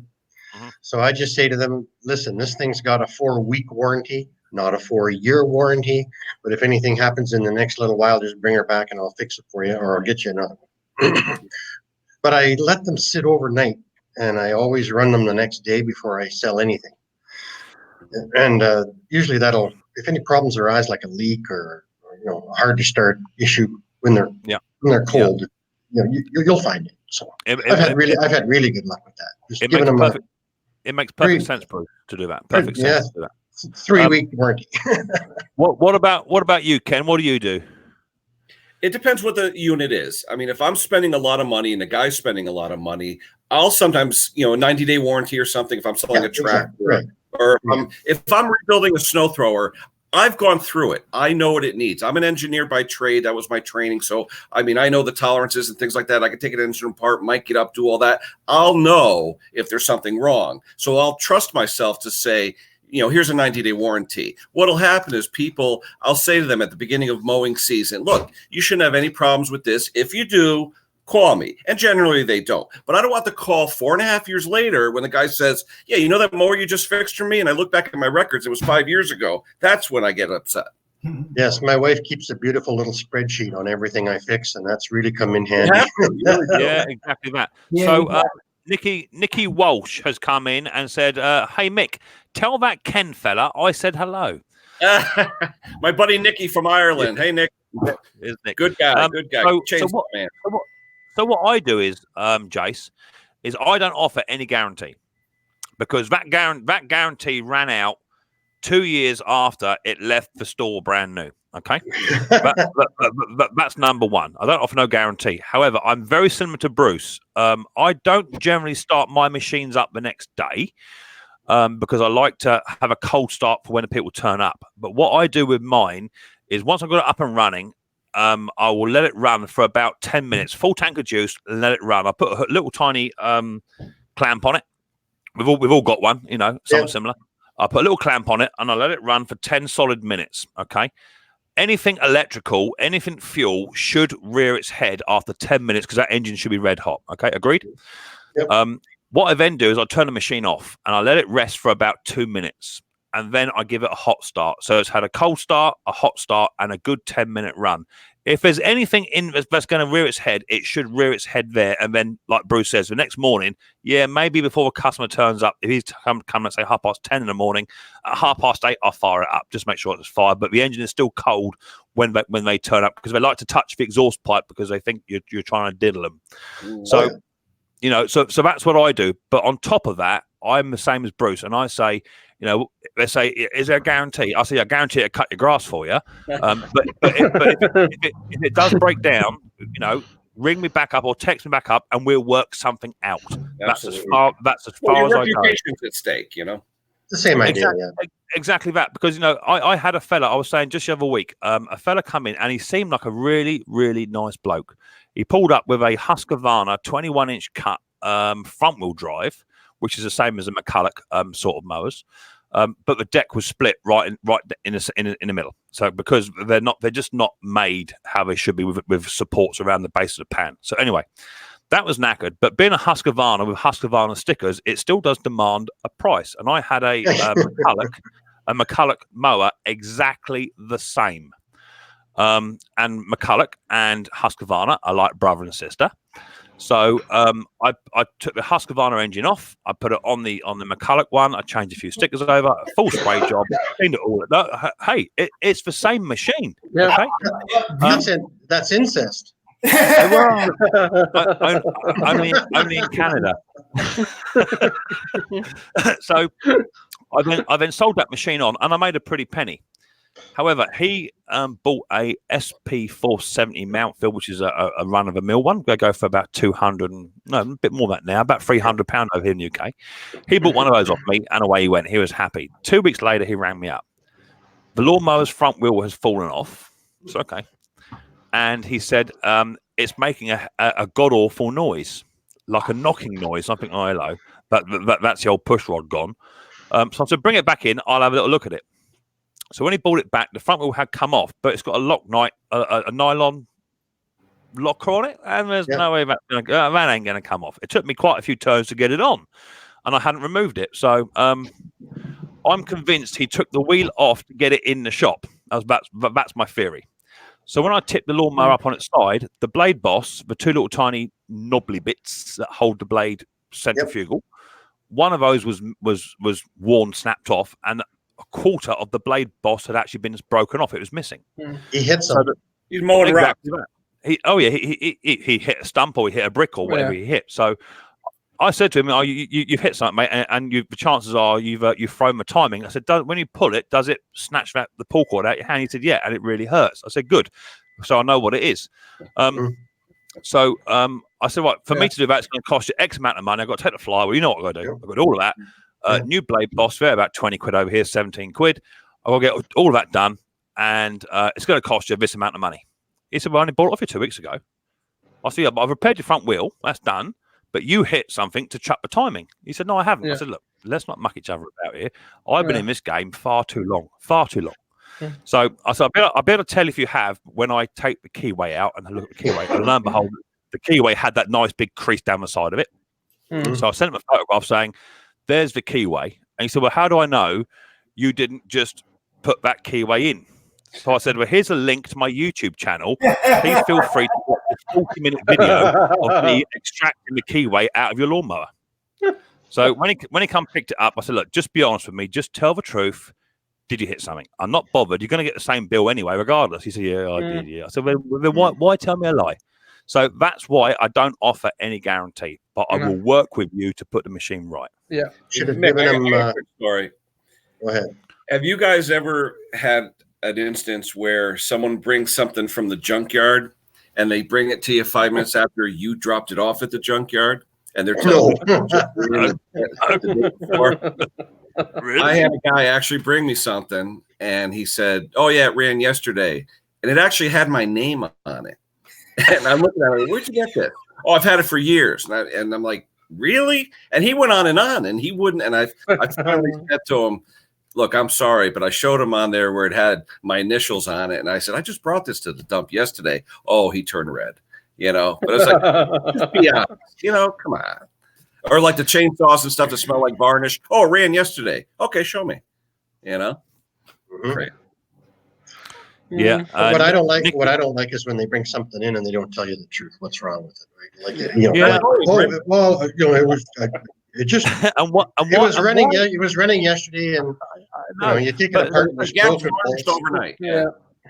But it's like the old Briggs and Stratton, isn't it? The old Briggs and Stratton 3.5 classic that we've all come to know and love. You take that little air cover off, take a look, and you got cable ties in there. You got fuse wire in there. And have you touched it? No, mate. I've had it from new. Come like that. You know what I mean? But people do. Nikki says that given the warranty is generous on used equipment, a 4-week definitely is. I wouldn't even give a day, as long as you do your checks pre and post. And I check cables, I check the blade is balanced correctly. I know I check everything. That machine will not leave my garden unless I know it's safe. If it's safe, it should run. Yeah, you can't tell if a cord's going to go bad overnight. You can't tell if a pull cord's going to snap. Even if you replaced it, the spring could go. That's it. So one thing that's bitten me a few times is gas cap vents.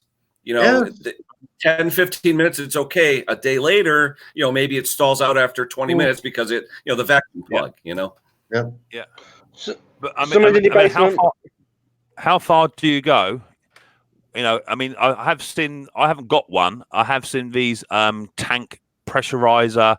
Ask Roy. Roy, before we come up, mate, you have to follow some simple tasks, just to make sure that you're not a troll of any sort. It's no good smiling, mate. Everyone's got to do it. So I need you to stand up for me, and I need you to pat your head whilst rubbing your belly. You got the one finger gag won't do it, mate. Either you do it or you don't come up. It's just what you got to do. This is a Micks Mowers show. Come on, Roy. Like this. It's very simple. Come on, Roy. You can do it. Come on, Roy. Come on. He ain't going to do it. My God. Come on, Royman. Come and see you. Hey, Roy. How you doing, buddy? Good evening, everyone. How you going? Good evening, Roy. Yeah. Hello, Bruce. You can get these pressurized tank things, can't you? But you can actually pressurize the tank and test the. Well, you can back. Just modify a cap to screw in a nipple on a Mighty Vac or something. Yeah. Ah. So you can get them, but you're quite right, Ken. And what you're saying is that you have a chainsaw or you have a mower or even a trimmer for that matter, and yet it runs fine during your test. And when you come back, but a smart mechanic or smart small engine bloke should know that that would be either fuel delivery issue or pressurizing system somewhere. So you should better diagnose that within 15 minutes of having the machine running. Yeah, you tell the guy crank the cap and see if it goes away. He's an intermittent coil. An intermittent coil can sure mess up your life, though.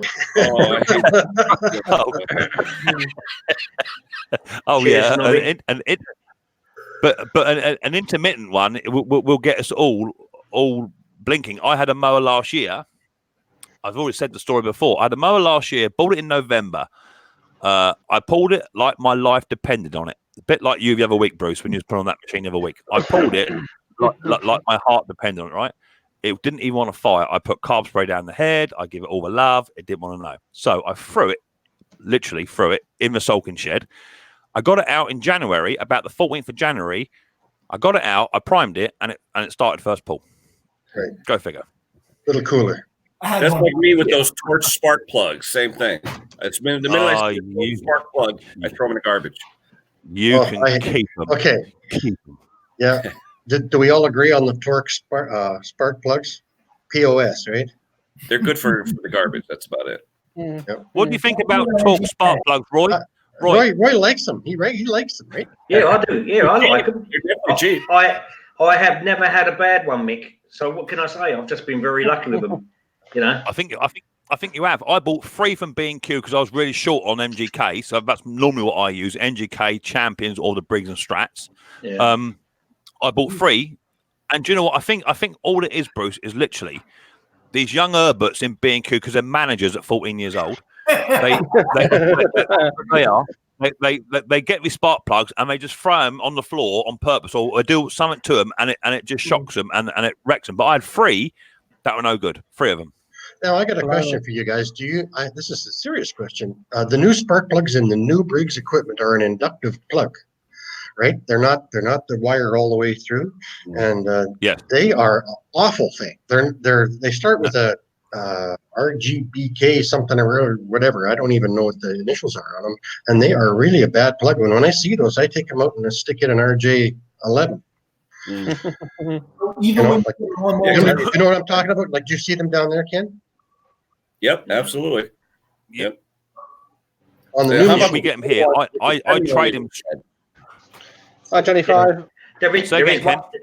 Oh, go on, Ken. Who's talking? So again, Ken. Ken is. I can't hear anybody. Talk again. Oh, I'm getting problems with the new lawnmowers because they're advertising them oil change free. I think. Can you believe that? That's a 14-year-old marketing executive. Yeah, sell more mowers. Right? Well, just keep adding oil. Why are you adding oil? Is there a problem? They're snapping the connecting rod. It's great. There is one spark. What were you going to say, Roy? About spark plug, Roy? Yeah, spark plugs I won't use again. I tried those Rockwood ones, and out of a box of 10, I've had 7 go. Wow. Yeah, there you go. As I say, if I like Brucey, them plugs you're on about, Bruce, I just throw them straight in the bin. I don't even bother. You keep them for a good tester. They go straight in the bin, and I get the Briggs and Stratton owned ones, and they're different to what actually go into the machine from manufacturer. Right. The ones on them come from the factory ones have a smaller anode at the end of the plug. They're really a real thin thing, and they're really a bad plug. Like I don't understand how they could use something so bad on a factory piece. So why don't Briggs put a Briggs plug in it? I don't know. They used to. The older mowers do. They don't have to last because they're not going to buy new anyway. I mean, they wanted to throw them out. Oh, Dusty. It's job security for us, so you really can't complain. It's no, it's not that. It's not that. It's a simple question of is that you guys. Ken's got his hand up. How many of you guys get equipment in? These people buy the $7 Amazon tune-up kit where you get 12 filters, 14 feet of line, 3 spark plugs, and they expect it to run like new. No. I mean, what's the old saying? If it's too good, no. And it gets worse than that, Ken, because on eBay they sell the same thing, but it's actually manufactured, advertised as NGK. You get it in, it's actually got sweet and sour chicken balls written down the side of it. Yeah. Those Chinese spark plugs do work. They do work. I've had luck with some of those plugs, don't get me wrong, except for Torch. Yeah. Well, I find them all right. But I've had mowers in that are 15 to 18 years old, and they've had the original Briggs and Stratton spark plugs in, and they're still working. Well, J19LM, right? Those champion plugs will last forever. I had a mower 25 years, Mick, on a double lot. You've seen my yard; it's big, and the original spark plug on that lawnmower for 25 years. 25 years. And you can tell they're the original ones because they spray them when the plugs are still in the head. A little bit of paint. Yeah, that's right. Yeah. I mean, I even had a 1975 rotavator with a Briggs and Stratton engine on it, and you can tell that had the original plug because where they sprayed them white, the plug was sprayed part white around the actual metal bit where you tighten it up. Right. Exactly. And that still works. The bit that has always baffled me, even to this day, is that if you get a brand spanking new engine out of a store, which is something I vow I will never do, because I've had brand new engines come in and it won't start. And when you take the spark plug out, it's not even gapped correctly. Right. So The manufacturer says you must gap this at 25 thou. You put your thing in, it's like 35 thou, and he ain't touched it because he ain't got a plug spanner, you know. So they're not even gapping them correctly. And I heard some people in America saying, I can't remember who it was. They said they bought a plug for a particular engine, and I said I find that hard to believe that that's actually labelled as this is for a Honda GX 140, and it is gapped as per what it should be. I said before you put it in, just check the manual and check them every time. Check the gap. But look at NGK boxes; they actually show you the gap on the side of an NGK box, which is nice. Has anybody been sucked into buying the Brazilian NGKs? They're not a very good plug. No, they're not. That's why they're so cheap, Bruce. Oh no! Those are the ones you get the quantity. Are they the ones that are shaved out? They're really. Are they the ones that are shaved down one side, Bruce? Hey guys, I'm gonna have to break for like 2 minutes. It's snowing like crazy out here. I gotta move my truck into my driveway. I'll be right back. All right, buddy. So just like I know some of you guys have flip and fix mowers, right? Because sometimes the profit isn't there. I used to change every spark plug. Now I change my philosophy to the sense that if the mower's running and dry, I'll pull the plug, I'll check the gap, put some ACs on it, and send it. You guys are changing spark plugs no matter what, or are you guys doing the same thing? Oh, I'll clean a spark plug all day long. yeah, definitely. I mean, don't be fooled. Don't be fooled, Jason. Right? I mean, this time of year where we are now, no one's buying a mower. Okay, that's why you're seeing people like myself and Roy.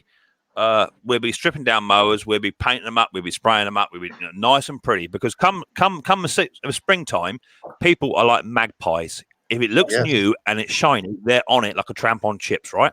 Yep. Come the season when I've got in say 5 or 10 part X's, if it just needs my drill with a wire brush on it to clean your spark plug up, bit of carb spray to spruce it up, and it goes in and it fires. As long as it passes my 10-minute test, that's good to go. Hey, I'll check the oil. I'll check the spark plug. I'll clean the filter. Mick, you got a question there from someone called Trucker Josh, and he said, on a petrol strimmer, how do you get more wire coming out? And it all depends what sort of strimmer you got. If you got the bump let's one, have a look. Where is it? The one in green. Okay, that's it. You're a good man, Roy. Yeah. So if you got a bump on a petrol strimmer, how do you get more wire to come out? So go on, Mick. No, go on. Yeah. Say if you got the bump one, which has got a spring thing underneath, where it's got the bumper, rev up the engine and bounce it on the ground, and then your wire comes out by itself. And when you wind one of those, that's what Roy's saying. Yep. When you wind one of those, that's a bumper. Yeah. Unless you've got one that hasn't got the bump, and then you've got to do it by hand. The more time you take winding one of those up, the less problem you're going to have. Yeah. So, I mean, if you don't have a bumper one, find out the thread size of your trimmer or strimmer. And I think the universal ones are on eBay or Amazonian for about 14 quid over here in the UK. And I would highly recommend getting one. The other thing is, what I would highly recommend is as soon as you get the strimmer or the bumper, take the cord straight out and go and buy yourself some decent high quality cord, because you won't need to bump it quite so much, because the stuff they put in there is shocking, and that's why you're forever asking for more cord. I use Husqvarna, which is just here. I like the square stuff. I use 2 types. I use this one, which has got a bit of wire inside it, which is quite cool. Oh yeah. And that's a bumper. And I also use, mine isn't square, Bruce. Mine is round. But this is quite a thick gauge one. This is 240 mil, 800 feet. Doesn't say what millage that is. Doesn't say what millage that actually is. It's probably about 3 mil off the top middle. Yeah, I think the red one's 3 mil. Find me older. Oh, that's not my calipers. I'll find my calipers. I think there's kiwis in the basement. They're in that mess somewhere. Yeah, I know. Yeah, I'm waiting for Ken to come back. Yeah, these are about $3 mil. And if you get high quality cord, you won't ever have that issue of keep on asking for nylon. If not, you got to do it the old fashioned way, and you got to tip it up. You got to unscrew the cord. You got to try and get some of it out, and you got to just keep knocking it down the knocks, pulling it out. And it's just two cable ties. People use cable ties, don't they, as well? I've seen that done. And it also depends as well. It also depends as well if the cable has actually been put into the bund correctly. Right. If it will work coming out. I usually do 2 So arm what lengths. are your thoughts? Yep, I'm with Bruce. 2 arms lengths. I have to run it because we have the PVC fence. So if you run a thicker wire, probably like what Mick had, you'll scratch up the fence and no way. Yeah. So Mick, what are your thoughts on what are your thoughts on the strimmer heads with the chainsaw blade? Yeah. They've actually now got chainsaw chains in them. You seen what them? do they call those? Bush eaters or something?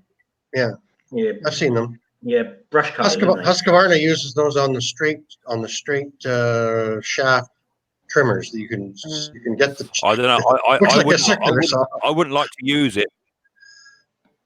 Pretty handy on a farm. If Kiwi wants to come up, do you want to drop me? I don't mind. Good job. So let me finish what I was telling you guys. Yeah, not that top one, Bruce. This is actually. It looks like someone's actually got. Looks like someone's actually got a chainsaw chain, cut it, and then just stuck it in. That's what it looks like. I thought you were talking like a 7.5-inch circular. Yeah, you can buy them. I'll drop you down and bring up Mad. Yeah, Mad, can you just touch both ears, please? With the chainsaw bits on them already. Mad Kiwi, can you hear me? You can actually buy those for disc cutters as well. Both ears. Out angle grinders, those chainsaw cutters. I've seen that.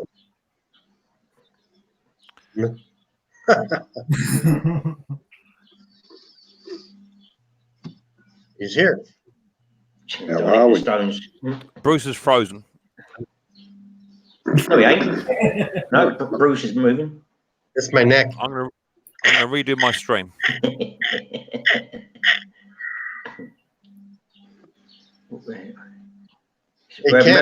Where merry-go-round. That was a big truck you got there, Ken. Was it an Arctic? I'm back. Oh man, it's like a blizzard out there. Was it an articulated truck? No, my truck. I got a little S10, little tiny Chevy, 20 years old. Oh, nice. But you know what? It gets me where I gotta go. It's minus 39 here today. Minus 39. Wow, I thought it was cold last night. -1. No. Hey, Jason, how's the snow down your way? It's like whiteout conditions here. So we probably maybe got like 1 inch on the ground. They're saying that 3 was supposed to stop, but I'm jealous. We need snow. We really need snow. I just finished supercharging a Hemi 420cc on my Arian, so I really need snow to really bring it to life. It's been a year-long project, so I really need it to be worth it. Mick's got green grass. Have you, dog. Yeah, I've got green grass. I've got green grass. Yeah. Have you seen those other strimmer heads at the moment? The strimmer heads that look a bit like this. I think Nikki Walsh actually did a review on one. Yeah, they're a little bit wider than that. Apparently. That looks like a cup they are. Yeah, I think they're about. Right? It is. Yeah, it is. Apparently, in the UK, they're now it's coming out that it will become illegal to strim on the side of the road using nylon because of stones flicking up, this, that, and the other. Apparently that's the apparently. Well, no, but this thing, you just touch it on the ground and it acts like a road sweeper. Yeah. And the risk is reduced. Apparently, I did hear that was coming out. I can't remember when it's coming out. Someone did say it might even been in Nicky Walsh's video when he said he trialed it. And to be fair, he went around like drain covers with it, and it cleaned it up beautiful. But there must be some kind of catching element on that. You know, it must catch and all that sort of stuff. I would have thought. Well, Let's that's say popular here in the States, especially with people who do landscaping, like commercial wise, because to get all the stuff out of the cracks and crevices in the driveway and in the sidewalks. That's where a lot of the landscapers are using that, because they're literally eating through string left and right, trying to get those cracks and crevices done, and the customer doesn't want to pay for like a treatment. Like after we trim it, let's spray it, and they still expect them for everything to be clean no matter what. So a lot of the guys are transitioning. They have trailers set up just with that on there, so it's very cool. Yeah, okay. It's not required here in the States. That's just something to do to save costs in the long run. Yeah, I use a rope torch and just burn the weeds out. That's all. Right. I just bought a tiger torch. We call them tiger torches. It's great in the winter for ice on your steps too. Mm-hmm. Oh, okay. So where does all that string go? Like I put, I might go through 12 feet of string in a month at home. Got a big yard. I only find the odd little tiny piece laying around. Like, where the hell is that stuff go? Bruce, I used a good one in the army. It was called a flamethrower. Yeah. That solved the problem. All of my strimmer cord is all debigradable, so environmentally friendly. Oh, I'm sure. I like when I see the guys using chainsaw chain on their trimmer and they think it'll work better. These guys were just talking about that. Yeah, I seen that on like Facebook. Like it pops up on my channel. And I don't even. That's it. What like that? That's good. Yeah, that's a wire wheel. But if anyone's used a wire wheel on a grinder, I hate when the little fines get in your cheek. Yeah, I'm so mad about it. I'm sure Bruce has the same problem. So in the house, I've been hit so many times. Mine turned white. So in the house we have Mad Kiwis just below me. He's from New Zealand. So Hi, buddy. I'd like to introduce you. That's Mad Kiwi. How you doing, buddy boy? Nice to see you. I'm doing well, except last night I had a bit of an incident. I was having a shower after a hard day on the spanners, and I slipped over in the bath, having a shower. My ass hit the taps, and I've got a bruised ass, and I think I might have a cracked rib. I'm not sure. But it hurts. Sorry, that was me. It hurts. But have you got one of them? Have you got? Oh, come on! You come onto a Micks Mowers show. Did you expect anything less? Well, yeah. The unfortunate thing is I popped my blow up doll. I landed on top of it. Go. Well, as long as it was female, not male, we got nothing to worry about, brother. Yeah, it wasn't.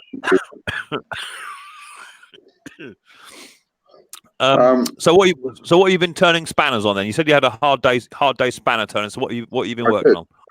I've had a good result, Mick. It's one of those weeks where you go, shit, yeah, I sold my little $95 special.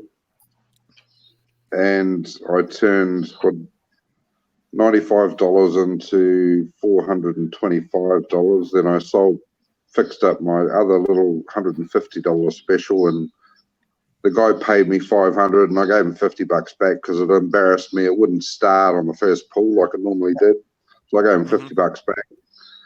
And then with that money, I went and scored another real good ride-on mower with a seized deck, and not a seized deck, it's a seized deck, and the engine had petrol in the sump. So fixed all that up, serviced it and all that, and I've sold it that day for $1,000. That's good. Beer's on you tonight, and brother. No. What do you mean no? You laughed, you bastard. How rude's that? Gone. Rude. You've got the power, Mick. I've got the power in a button. Anyway, how's Bruce? How's truck driver Blizzard Man and the English beside me and the other fella that sounds like he's in the bathroom? Jason? You sitting on the boat? Yeah, I'm good, thanks. I'm in the kitchen. So what am I going to bring next up onto the table? I think I should bring up. I got a nice little 4-stroke, or as some of you guys call it, 4-cycle, 4-stroke Ryobi. Do I bring that up next, or do I bring up a mower? Bruce? You would just say yes because you want to see me tug on that thing for the next 3 hours. On Saturday. I'd like to see the 4-stroke trimmer. The 4-stroke trimmer. Okay. Yeah, I'm doing it right now. Hell I'm no. ordering a brand new car. It's not even worth it. It's like $12, $15. I'm sorry. I'm not going to. I was going to say, Ryobi quality lately. I've got that old lawn flight up next, Mick, with a really old 3.5 horsepower quantum engine on it. Oh. With the flat top. Is that the ones? The pull cord from the top pulls up. Oh, yeah. I hate those. That's like the old lawn boys. Yeah, no dead man's handle or nothing like that. The only problem with them is only problem with them is parts. Where do you get parts for something like that? But I tell you, the quantum just never made. Yeah, it's a quantum. 3.5 horsepower one. Yeah, small for a 3.5. Yeah, classic. It's got 3.5 classic quantum on it. Classic quantum. Yeah, that's what it says on it. Yeah. Oh, classic quantum. It's a quantum engine. You can tell by the filter and everything in the engine. The filter's on the side. And it's got 3.5 classic on the top of the engine. I've seen one of them. And it's changed the housing. And the actual cover, the pull cord cover is flat, and the pull cord comes out upwards rather than the old quantum had that big square cover on it. Yeah, that's it. And the dipstick is literally at the back of the engine, not at the side. It's as ugly as a mud fence, eh? Yeah. I think you should parcel that one up and send it to Bruce. But it's got a nice alley deck on it, though. Hey, you know that, Mick, I want to talk to you about your hater that you had with that big plate and the 4 spinning blades. Yep. Not very often you come across something that different, eh? Or do you guys see them a lot over here in the UK, Bruce? Over here in the UK, obviously, we do have. I mean, I get it all the time on my channel, especially from America, saying, "Wow, I've not seen that sort of design before." And so we do get them. And to be fair, the haterette is still a very, very common lawnmower and sought after to have, despite the fact they're getting on for vintage 1973. And you're right, Roy. With the right engine, which mine doesn't have, mine has a bigger engine on it. Mine's got a 3.5 XM quantum on it. They normally come with a 2.5 Briggs flathead on it. But there are other people. I know that Fox used to do it. That's FOX. They used to do a quad blade system. So they're not terribly heard of, but they are designed for a rough mowing. I think they are on the same par as the Freewheel Viking and things like that, but they of course are now the lower end. But the way that it works is kind of unique. You've got the big 15-inch disc, and then you've got 4 blades on it, and they are all loose. So those like blades will spin. Yeah, just like a brush hog. Bush hog, exactly like a bush hog. Yeah, like a brush hog. Yeah, exactly the same. So miniature. You hit something hard, and it doesn't do the blades in. It's a fantastic thing, and I've actually had that running now. I've sorted out the choke system. Which it wasn't. Yeah, all it was, Bruce, was just I sprayed the engine, and it's what I call spray and pray. I don't know if you've heard that before. We say plug and pray. Yeah, you could spray and pray. I don't know if you heard that before anywhere else on anyone else's channel. I just sprayed it up, and I think I got some spray paint on the throttle assembly. So I just carb cleaned it, and then a little bit of grease on there, and it now chokes beautifully and runs, and there's absolutely no vibration whatsoever. And you wouldn't think that a little tiny 3-inch blade would do that on a centrifugal system. But in hindsight, if you grind one blade too much on a rotary system, if you grind one off too much, and it's sort of like a couple of ounces off, you get a vibration. So in many ways, it would happen. Do you want to see it, Bruce? Do you want to see it? I'll get it out. Sure. I tell you, my favorite British piece of equipment, I'm dying to get one, is a Flymo. Oh, okay. So let's go. I want one of those. Those are cool. Yeah, my wife's dad had one of those. You got the Flymo Quicksilvers, or you got the it's the one it's like an orange color, I think. Yeah, you what the hover mower? Walking around the yards, and I just think that's the electric hover mower.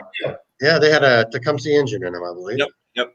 Oh yeah, I've got one of those, which is actually brown and orange, but it's I think the engine's seized on it, so that's going to be a project and a half. That is. Send it to me. I'll get it. There you go. Oh, look at that! Yeah, you gave that a 2-quart overhaul. Yeah, so it's been done, and I even had Dirt Rider. You should bow your head in shame, young man. He said, "Turn the engine around." That's how it's supposed to be. Yeah, right. That's how it's supposed to be, buddy. I haven't replied to my comments yet. Yeah. Huh. Yeah, you go around the other side of it, and that's how you start it, and that works. Because there's no dead man's handle. That's why. Exactly that. Yeah. So work off that. But you're on about vintage. I should show you. Let me get rid of my ugly face. I should show you what I'm considering buying next. Let me just try and find it. It's up for sale. Yes, only because it is. They are sought after a bit of equipment. It may have gone. Let me just have a quick look so I can find it on the old selling site. Roy will know exactly what it is when he sees it. These are vintage. Now I'm going to go and have a look at it before I even consider spending any money on it. It may have gone, by the way. Talk amongst yourselves, so I'll just find it. See, there's a haterette there, look, Bruce. So there's a haterette, look. That's up. That's going to be up. That's up for sale for £100. That's got the right engine on it. Put yourself big. You can't see it, mate. That's the same as mine. The haterette is the female version of the hater. It is that. Yeah, it is that. Yeah. Hang on. Is it called that? Delay going on here. You hate it? Oh, no, yeah. That's an old Briggs. To be fair, they're really good and really reliable machine. Yeah. Okay. Let me try and find this engine I'm talking about. Where are we? That could be. That's not it. I've got to find it. Your motors and stuff. I thought you guys had full lawns over there because you guys. It may have gone because the lawns ain't big enough over it. I like that you guys have rollers in the back of your mowers, man. We have to buy that as an accessory. No, you don't. Seriously, extra 100 to 200 and up if we want to put a roller on one mower. Yeah. To get the baseball field stripes. Yeah. That's because a lot of the Brits here they have pride in their lawns. They like tennis lawns. They do. I tell you, Bruce, you got a hell of a lawn, man. Your lawn is beautiful. Who's that? My lawn. I think, right, talking to me, I take a lot of pride in my lawn. I actually had a seed flown in at Kentucky 12 fescue here in New York. He told me I couldn't grow it. I says, "Oh, that's a challenge." So this is my first year with it. Perfect. We just got to. Someone say vintage. Must be talking about. Behave, Jason, please. Hey, Jason, I paid all this money to have my lawn fertilized this year. It's the worst lawn I ever had. Nah, I do everything myself. No way. It's hard for me to pay somebody to do something that I could potentially do. You can go out and search how to start doing, your lawn care and whatnot. So I mean, it's definitely a journey. But I like when people come up and say, "Who's your landscaper?" And you like me. Yeah, am I cheap or frugal? Yes, that must be very vintage there, Dirt Rider. Yeah. Dirt Rider says, "Old wind-up mower and push the button." Oh, I remember getting my knuckles skinned with the old Briggs. Remember those, Bruce, where you got to wind them up and then let go? Yeah. Oh, I remember skinning my knuckles with those. Were those any good? I always seen those. And are they? Well, they were the old Briggs Classic, but they had the wind up. You wind it up and hit the button, and hopefully get your hand out of the way. The spring, that's what Dirt Rider must have. Or is that like a automatic start or electric start on a lawnmower? Yeah. Yeah, I'll get plenty of them in over here. People say they say that the electric start ain't working. I said, "Have you charged it?" And they said, "No." Before the engine charges it up. It is something that they put an electric starter on a lawnmower without a stator inside, eh? or alternator. Yeah. Well, it just doesn't make sense. Only needs a little one, doesn't it? Really, to get it going. I can't find this mower at the moment. If I find it, I'll let you know. Too late. Somebody bought it. Yeah. I said to her, "Have you got the charger with it?" And they say, yeah. And I said, "Well, it was obvious. Then plug it in the night before. It'd be right in the morning." I did one this last fall for a lady. I can't find this mower. She took it to me 5 years ago. I looked up the video and I thought, is that battery bad already? And that battery lasted 5 years. And I thought it was 2 years ago. Yeah. And I just replaced the battery, did a tune up, and took it back to her. She's doing a good job. She plugs it in every time she uses it. So yeah, good for her, eh? I can't believe this geezer thought that the mower charges the battery up. I've told the people that lose their chargers just to go to Harbor Freight and buy that $5 trickle charger. It works great on those little. Yeah. Well, that's what I do with the electric start one mowers. If you ever see some of those batteries, like $50-$60. Yeah. Mm-hmm. Even if you look at the part number, you try and go online, they're still expensive. So and they're just a little 5 amp hour battery, right? Yeah, a little brick, $15-$20. I try and put that on every lawnmower just to make it sense. And it comes with the charger, so there's no excuses. But people don't understand what they're doing. Job security. Right? That's why I don't like offering warranties, because I used to do that, and then people would come back. They put the 2-cycle or the gas that killed the lawnmower in the first place. They put it in this one, and it's just difficult trying to get some money out of them to compensate for my time and my time. So that's. Isn't it funny how we have to remind people gas after 5 years isn't that fresh? 5 years. It's not that fresh after 1 year, really, is it? After 3 months. You can't get it. 3 months for regular and maybe a year on a sealed can. Maybe a year on a sealed can with good gas. Yeah. Ethanol free here by me is $10 a gallon. So same here, $10. Yep. No, up in Canada here, we can all 3 grades, regular, medium, and high test at the co-op are all ethanol free. Can you believe that? Isn't that wonderful? Isn't that fantastic? Well, less customers. Yeah. Well, but not everybody buys their gas there. Like if they buy from Shell, if they buy from Petro-Canada or whatever, one of the other stations, then they're going to get ethanol in their gas. So I have customers that go to the airport to buy their fuel, and they don't realize that the higher the octane, the harder it's going to start. This is the mower I'm looking at picking up, ladies and gentlemen, which is called an Allen scythe. Oh yes, a sickle mower. It's an Oxford Allen. Yeah, a sickle mower. Oxford Allen scythe. No, and it's got a ransom engine on it. Yeah, that's not actually the one I want, Roy. The one I want will look more like this when it's done. This is the one I'm after. The wheels are very different on it. Make sure the dog's in the house when you got that one. All right. They are different, aren't they? Yeah, those ransom Oxford Ansoms. They've got ransom engines on them, or a Villas engine. A Villas engine. Yeah, that's right. They fetch a very pretty penny, but the parts are becoming very tricky. And this one has got a carburetor issue. And when I looked at the advert, the carburetor issue it's got well, no, it's not that, Bruce. It hasn't got a carburetor on it. That's why it's got a carburetor issue. I'm not seeing the carburetor. Yeah. So you say I'm the same Ransom that owns Bobcat? Sorry, what's that? No idea. Because you know how you said Ransom engine. I know here in the States, Bobcat is owned by Ransom. Yeah, you got Ransom engines, and they use Villas engines. But the coils on those, they go very, very easy. Mm. And they're a funny shape. They're like a pin shape, and the coils wrapped in the middle of it. If it's got a standard mount, though, Nick, you could put anything on that. Oh yeah. You know me. I'll just spray and pray and get it going. It'll be all right. Soon go. You're right about that. You want to use it? Hello. To have it. Well, yes, actually, yeah. I mean, that's the thing with me is I'm not into restoring stuff and putting it up. Yeah, that's not me. So I actually belong to a shooting estate, which is where us gentry go to shoot game. And we've got a big estate up there, and where we shoot the pheasants, we've got game crops, and that would be absolutely perfect for shooting for cutting really long grass. Absolutely perfect for that. So the idea is to use it up there and hopefully then sell it on. But yeah, I'm not one of these people that do something really nice and then just have it up on the wall or outside the front. That's not me. I can't do that. Well, I redid that aluminum home light lawnmower. Aluminium.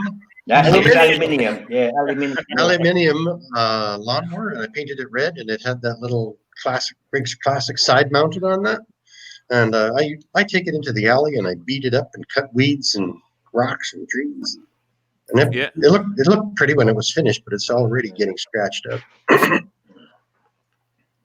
Yeah, I can't do it, Bruce. I've got to anything I turn to burn, or it's got to work. Anything I can't be doing it. I can't have stuff here just sitting here looking nice. Although it is nice to have it, it's not earning me no money, and it's got to go. It's simple. I can't do it. Not a museum.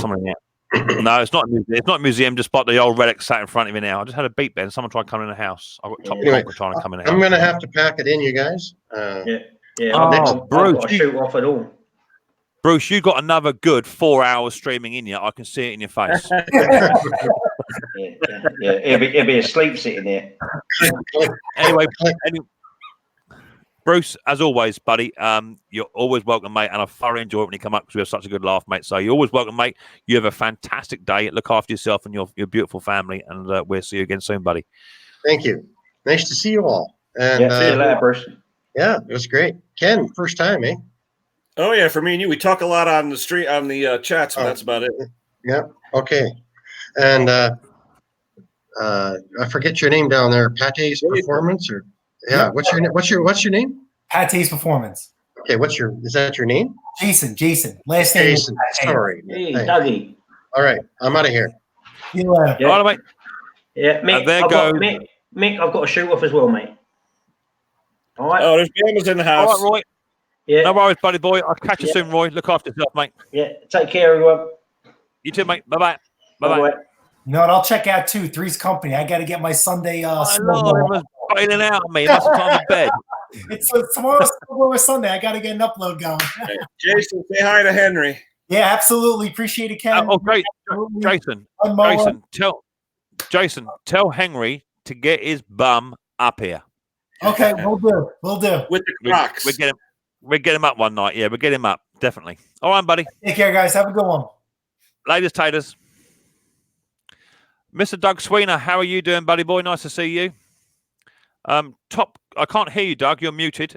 Top Conquer, you have tried coming up, but I think you're having connection problems. Do not let her climb all over him. Top Conquer is trying to connect, but at the moment, his device is not connected.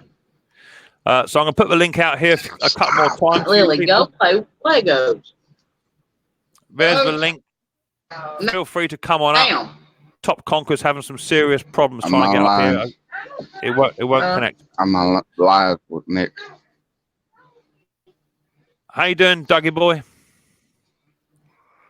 Are you there? Tell Mick I'm sending a 43-pound package over to him. 43-pound package? My God, that's going to make... I'm doing good, Mick. How about yourself? Glad to see you on today, man. Yeah, I'm doing good. Do you recognize the man over here? That's old Kenny boy. Oh yeah, I know Doug. I don't think we've seen face to face, but I've seen you in all the chats, and we've talked a few times. For some reason, I missed my streams too. Yes, sir, Mr. Ken. How you doing, bro? He's not a virgin no more, Mick. He's not a virgin no more. He's been on 2 live streams today so far. Allow me to use. That Ken on? I know. I didn't know my Chromebook would do it until Lucky sent me the link. Yeah. Lucky invited me this morning. It worked, and I said, "Hey, why not?" For some reason, my streams tend to do quite well. I tend to get some good numbers on my streams, which is lovely. I think I went up to about 70 earlier on, which is outrageous. Wow! But it's just nice. I know that's crazy, right? I've never had 70. That's mental. You want to see a crazy stream? Go to Buck and Billy Ray. Oh my gosh! I understand that, but do you know what? 70 is fantastic because the chat runs nice and smooth, and you get 6 on the panel, and you can all have a good chat and what have it. I think any more than 70, and that chat's going to be running so fast, you can't never keep up with it. Never keep up with it. Top Conquer. I'm whatever sorry, it is I missed. Go on, Doug. Doug, I think you got about a 3-second delay. I'm going to go and refresh my page, Doug, and I'm going to come back because I'm getting about a 3-second delay on you, mate. So every time you talk, I cut in over top of you.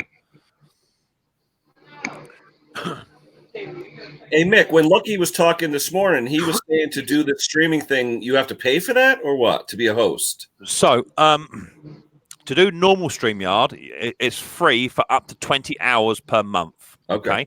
But if you go over the 20 hours, then you have to pay. I think it's about $25. That's unlimited for a month. Yeah, for a month, yeah. Or you can pay something like £250 for the year or something. So I mean, I make enough money out of YouTube. I'm not making hundreds. I make enough money to pay for my internet and to pay for unlimited StreamYard on my channel, and I can do 3 or 4 lives a week. And it's just a better way for you to interact with your people. I know how you do your streams, which is great, but do you know what? It's fantastic being up on a panel, talking to people, and really getting into the depths of the stuff of what you can't discuss in chat. Sure. Because you'll get a question off somebody, you'll answer it, their reply, and there's like 15 other comments in between that, and before long you just sort of lost it. So if you can get hold of StreamYard, try the free one for 20 hours, see how you get on, and if it's not enough for you, then I mean, it all depends also how many have in the room. It's like tonight I've been hit with what 20 odd pound super chat. Some of that's Riley boys, but half of that it can go towards my next stream. I've got Top Conquer in the house. He's now finally connected. He can come on. Can you turn your YouTube off, Conquer?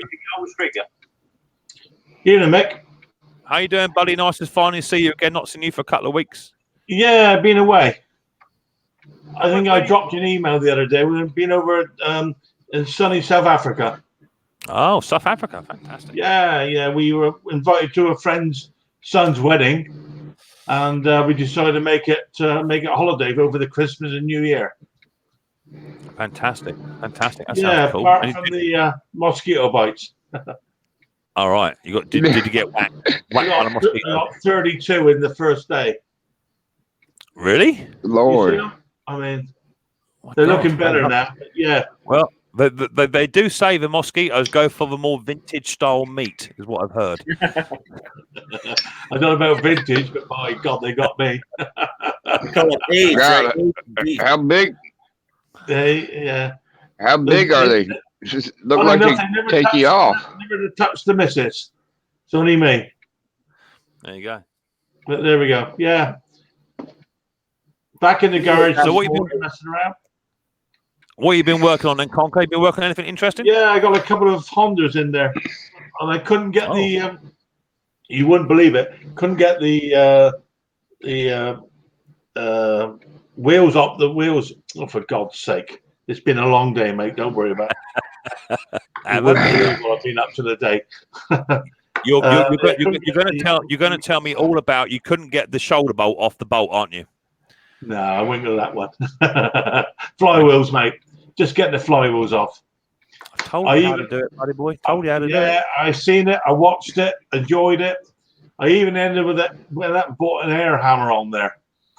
Yeah, ended up with mine there this morning. I had a 4-foot bar. And a serious hammer. And he hit it. He's a big lad. The other thing is, I mean, technically, you shouldn't be whacking it that hard. It shouldn't need that amount of physics. I mean, what does also help? I'm taking it, and this is a silly question. I take it you are tying back the dead man's handle.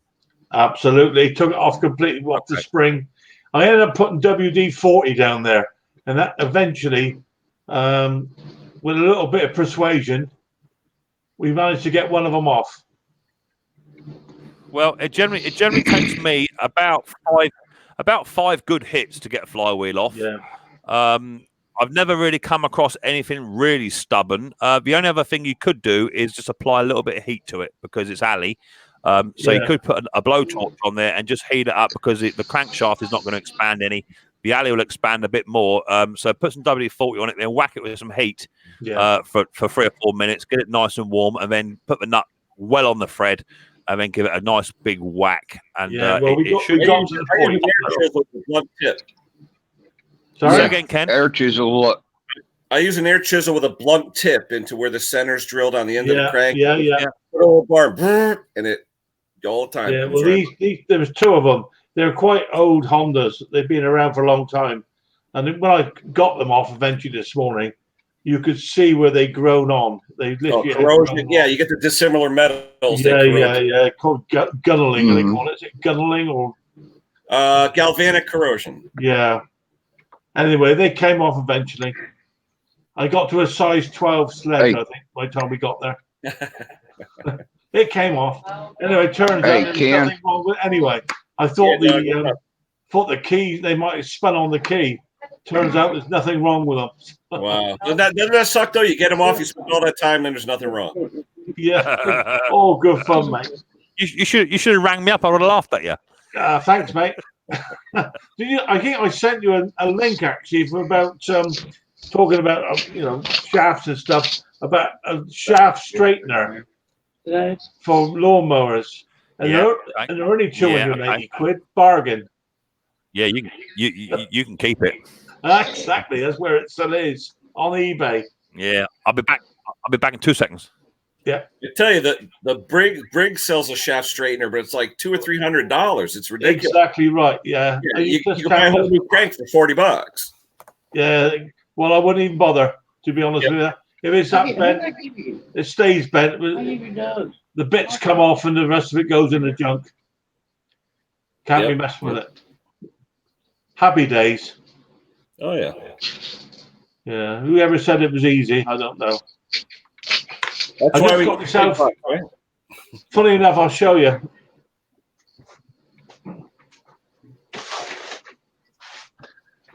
Just turned up today from good old where are we? Amazon. Where are we? Amazon. Two-legged puller, £10. Wow, that's cheap. That's not made out of that Chinesium material, is it? I don't know. I'll find out. It was on Amazon, so it can't be wrong. I used a 2-drop puller on my Honda flywheels. It helped, but when they came off, you heard it, boy. Yeah. I've been looking forward to using this thing. Of course, then the sledge preempted it this morning. I know Mick likes showing off all his toys. Just saying here, Mick.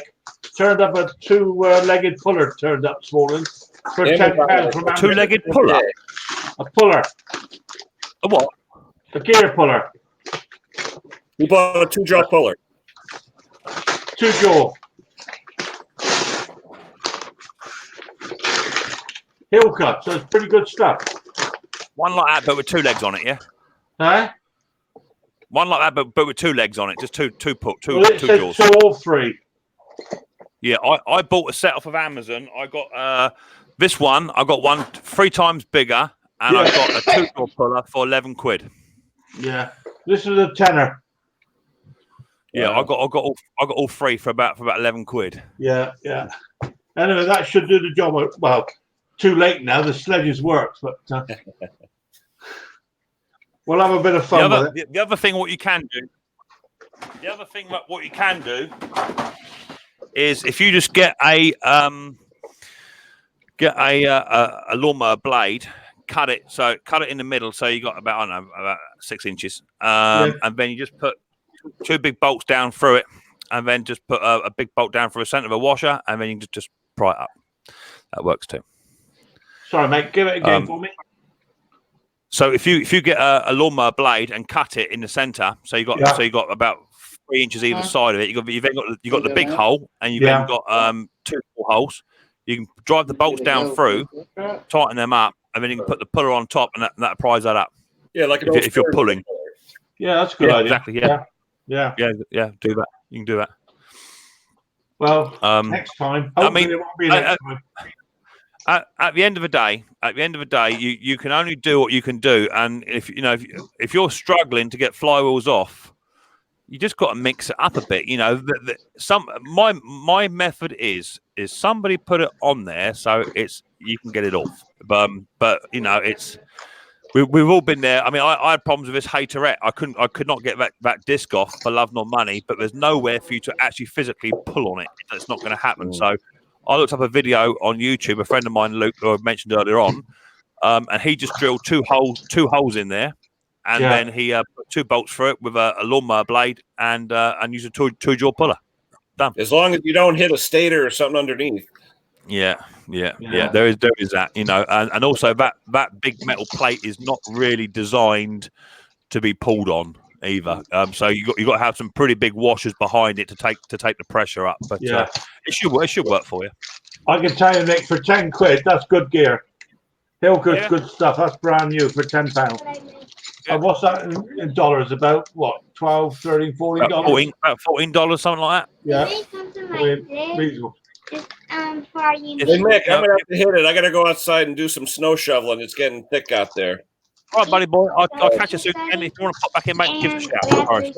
Good seeing all you guys. We'll talk to you soon. You too, Kenny. Take it easy. And I made a unicorn girl. Yeah, I didn't know that. Just gonna put Dougie boy. The Just gonna put Doug on mute for a minute. That's cool. Right, that's just calmed Doug down. We got interference with the old kids yakking. Right, so it's me and Top Conker here now. 38 in the room. There's room for another 3, possibly 4 if Doug don't come back. I'm not sure what Doug's doing. So there's the link to the chat. Feel free. I have neglected the chat a little bit tonight because the chat on the panel has been absolutely buzzing. Blind TV's come in the house. Rumpelstiltskin's in the house. Camping Adventures in the house. Snobby's still in there. Matt's still in there. Stubbington.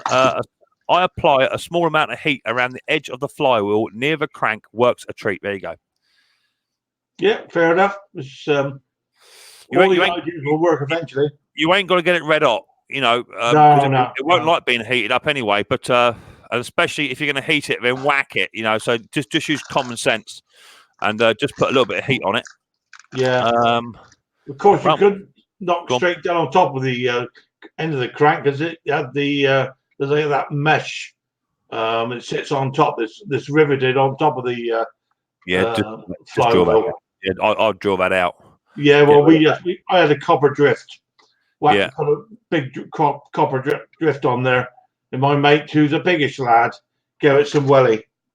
Yeah, I mean, it's you just got to do what you can do. I've got Blind TV coming up. He's coming up right now. How you doing, Blind? Nice to see you, buddy. What's up, guys? How you guys doing? I'm doing all right, mate. How are you doing? Sitting on the chair, trying to take care of my little ones. I've got my big brother has turned up. There he is. I knew he'd come up in the end. There's my big brother. Well, how you doing, brother? Nice to see you. Are you doing well? I'm good, thank you very much, sir. I don't know. Are you experiencing any type of glitching with me tonight? I'm getting very, very glitchy sort of behaviour on my StreamYard tonight. Well, as yet, I don't know about StreamYard. On the phone, it sometimes flashes off.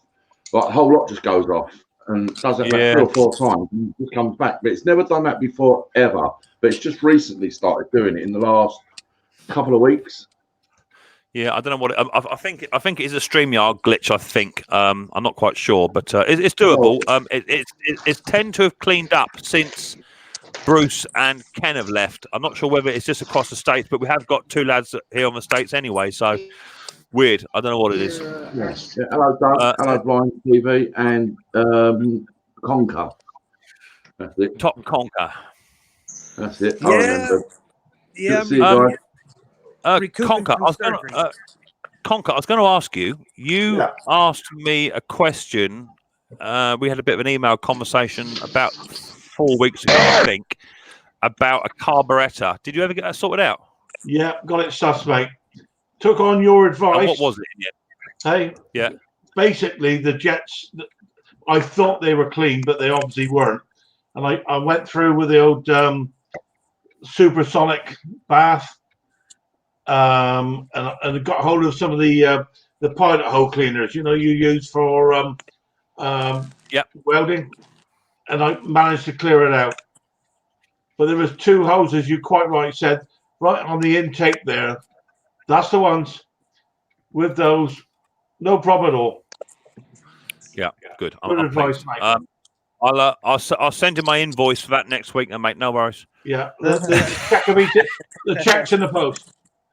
Yeah, I had a strange carburetor issue happen to me last year. It was kind of crazy, something I'd never run into before. That after doing research, I had to get a whole new one because it was airlocked. Yeah, Have you guys happens. Have Yep. you ever heard that? Yep. Yep. You can. It actually works both ways. You can get an air-locked carburetor, and you can also get a carburetor that will just push fuel straight out the airbox for no reason. Yeah. I would generally say it's something to do with the needle seat because that's where the fuel comes in. So if it's not seating correctly, that might have something to do with it. But yeah, I've definitely come across airlock before carburetors. Yeah, it's not that uncommon. Because I would richen up, or I'd run the idle down, or open up the choke a little more to force more fuel into it, or lean it out, and then it'd work just fine. But you don't want to run it like that. And then when I got into it, and I started doing research in the airlock, and pretty much if stuff sets over time, it dries up the intake port to the jet side. And it would dry it up, and it would pretty much create little cracks, and then that's where you got that whole airlock. It was forcing more air into it and stuff like that. And it was the craziest thing ever. I never knew something like that could ever possibly happen. And yeah, it does happen, mate. I've come across it before. And sometimes it's best just to get a new carb. I've just had a super chat come in here, which is lovely to see. I am here and lurking. Keep up the good work, Mick. Thank you very much, Nick Jones, 74. Fantastic. Thank you, buddy boy. Much appreciated as always. Good lad, Nick. So, Snobby, my old buddy boy, what you been up to? Aye. Yeah, what you been up to, Snob? Oh, I've just had to sit backstage for a couple of hours because you guys are just like unreal. It's just like racing. The chat was racing, the panel was racing, and it just couldn't get a word in, really. I mean, I was looking at Sparky thinking, wow. I know, mate. I know. I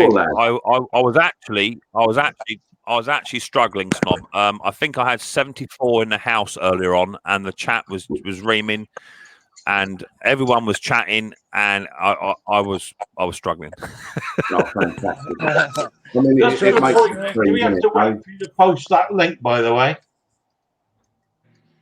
When you post a link to get, you post a link to get into the to get on live on screen. We have to wait for that link for you to be posted, yeah? Yeah. Because I found out why I wasn't You have to wait. You have to physically wait to be. Yeah, because I emailed you asking. I couldn't find you. You have to. Yeah. No, I can't send the link out until I go live on my StreamYard. And then I put it in the chat. So yeah, you were saying to me earlier on by email that you weren't getting links, whatever. You have to come into a live chat to get the link. Because what I like to do, I'm the same as Snobby. I like people to come into the chat first to have a chat with everybody else first before they come up, because it's a bit rude just to hit the link and come straight up. And that's a bit. No one's got a first class ticket onto here, so you go and have a little chat first, say hello, do your bit, and then you can come up. You know what I mean? That's the way it works. Yeah. They also found out on the subscribe button on your bell thingy. Yeah, there's 3 options on when you highlight that bell. Is either all notifications, personalized, or none. And I was only on personalized. You see. Yeah, once I went onto all, there you were. I don't know whether you should. That's rude. I don't know whether you should be up on my panel right now if I'm only personalised. That's a bit bloody rude. That is. I just had another super chat come in there. Nice little super chat from Hunting and Stuff with J&J. $5, just a little something. Thank you very much, Jay. Much appreciated, buddy boy. Hope you're doing well over there. What's up? So yeah, you've got to set. Good evening, You've got to set your notifications for all. Otherwise, you're only going to get so many notifications. But if you set them to all, you'll be good. Anyway, Snobby, I cut you off, and we started yakking again. How's your day been, buddy? Yeah, pretty good actually. Lots of videos I've watched in full and all that, adverts and everything. You know, what can I say? Went over to Dirt Rider. Have you been training? Went over to Dirt Rider this morning and done another 10. So that's about 25 I've done now. Dirt Rider. Left a comment. Yeah, left a comment. So if anybody hasn't got Dirt Rider, Dirt Rider 500, he should be in the chat somewhere. He's generally mooching about in the stream. Go over and check out Dirt Rider 500. Is it Dirt Rider X 500? Go and check him out. There he is there. Look, hang on, just had him, man. There he is there. There's Dirt Rider. If you go and check out Dirt Rider, he absolutely hates people subscribe to his channel. He hates thumbs up, and he particularly hates comments. So go over to his channel and comment on every single one of his videos. He absolutely hates it, and you'll be doing me a favour. I've done 25 cool. now. So well said. Yeah, I've done 25 now. I've got about another 40 off to go. Does anyone? So a question there: does anybody on here ever watch Terrell on YouTube? Yeah, I do. I do watch Terrell Fixes All. I'm subscribed to him as well, and I'm hoping to have something in the pipeline with Terrell coming up very, very soon. So keep an eye out on the channel because you may be seeing Terrell appear on my channel at some point. I want to see what he really looks like without the teeth. I've had Say again, Conker. So I want to see what he really looks like without the teeth. I've seen it. You've actually seen him. You've seen him blind, have you? I've seen him on. We've had a chat with him. Thing, yeah. Yeah. Yeah, I was talking cool to Blind. Blind, do you think? Yeah, he is cool. I mean, he's running his channel how he wants to do it, which is cool. What's that say there? If you buy a cheap lawnmower from B&Q Home Base, cheap buy twice. If you buy a cheap lawnmower from B&Q or Home Base, buy cheap, buy twice. Yeah, okay. So yeah, I agree with that. Because a brand new lawnmower will cost you in B&Q a good one. You know, I say good one, a lawnmower cost you about 350 nigger. But bearing in mind that comes with a 2-year guarantee, and you'll be surprised with how many people come into my shop every year with a lawnmower that's a year old that has got a 2-year guarantee on it. All they got to do is send it back, and they don't want to do it. Just want it up and running again. You'll be surprised. Did I see another? Yeah, I did. Yeah. Matt Stubbington has just thrashed me with another super chat. Thank you, Matt. Much appreciated. A little treat for Riley Boy.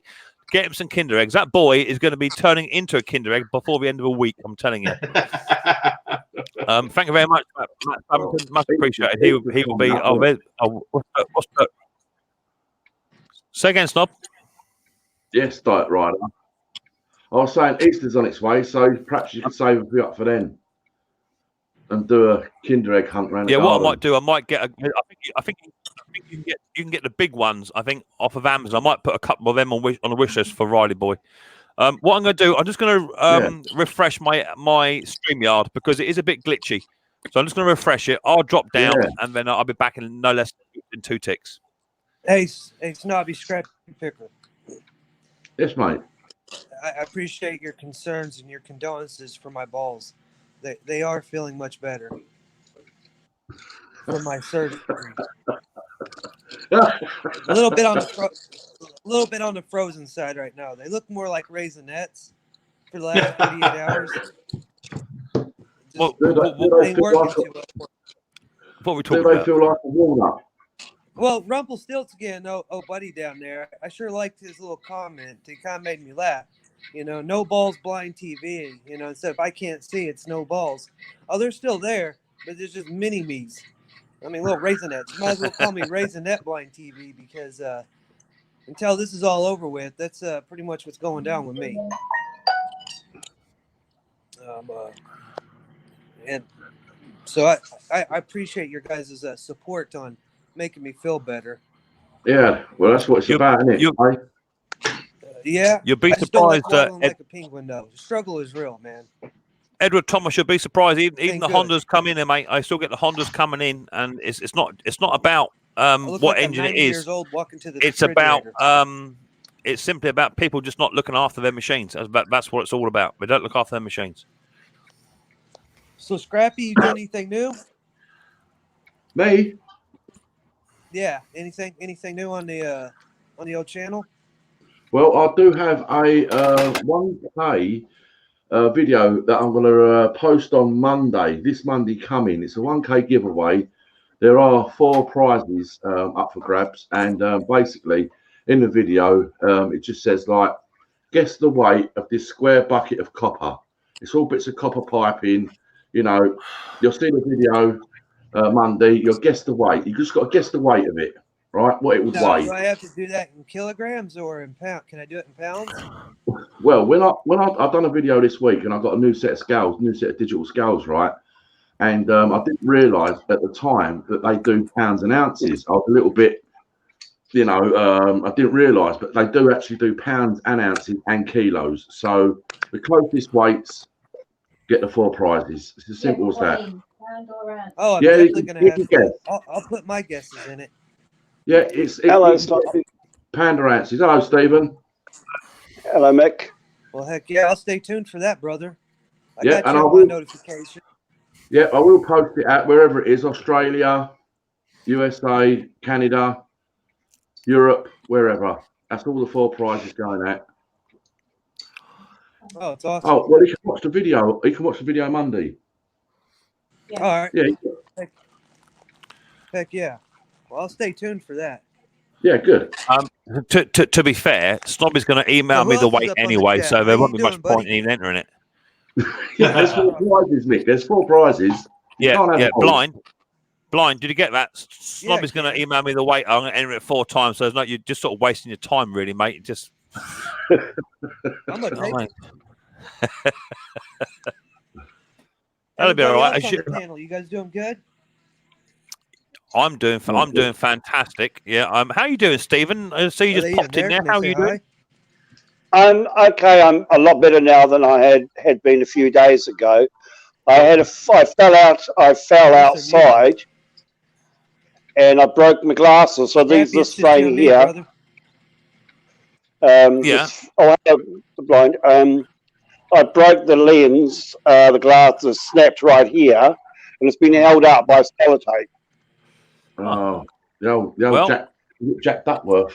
The old Jack Duckworth. The old Jack Duckworth treatment. Yeah, that's what it is. Yeah, bit of sticky tape. You could have used some Gorilla Glue, maybe. That might have held it together. I don't know. Hey, Scrappy, I can't hear anything. Could have done, but I got sellotape. And anyway, I had to go and get some new glasses. So I've been for an eye test. So I have to wait 2 weeks for new ones.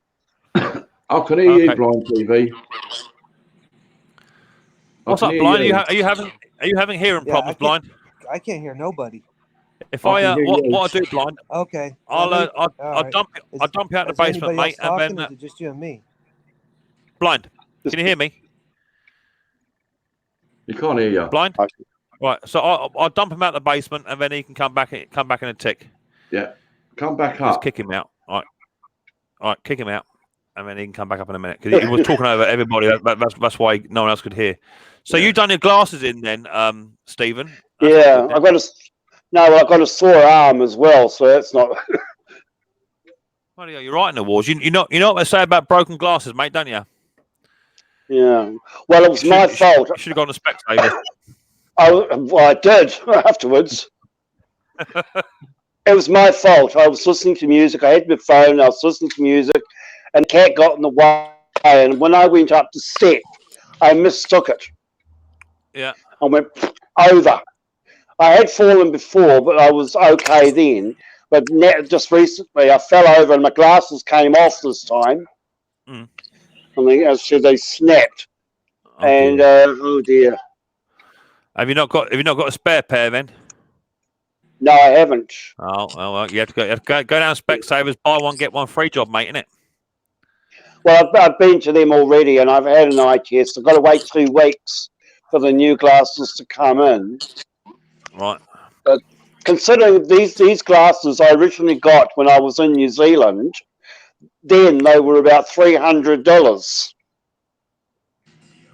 Okay. Wow. And the glasses I've got on order are only 87. Oh wow. So it's not too bad. I made a bit of a saving there. No, hopefully you'll get it sorted. Blind, can you now hear everybody? Blind. Yeah, we're good, man. We're good. Cool, because you were yakking away there, and because you couldn't hear on, you was chatting over everybody else. So yeah, what in future? I'll just dump you out the basement, and then you come back. It's just I think StreamYard is playing up a little bit, is what I think is happening. Well, my phone's been doing that a lot this week. Yeah. And Stumpy, you mentioned about the phone going off and flashing. Yeah. I thought that was me. I thought that was my phone. It's been doing all sorts of weird things. Yeah, no, it's even happening on Dusty's phone as well. We've both got different phones, so it's happening. And I was just wondering, you know, whether it's just happening for the people that ain't actually paying for StreamYards, or it's happening for, you know, the ones that are actually paying for it now. It doesn't happen to them. You know, they've got the lesser service. You know what I mean? A little trick they've got up their sleeve. Well, maybe it is. I don't know. I'm only guessing.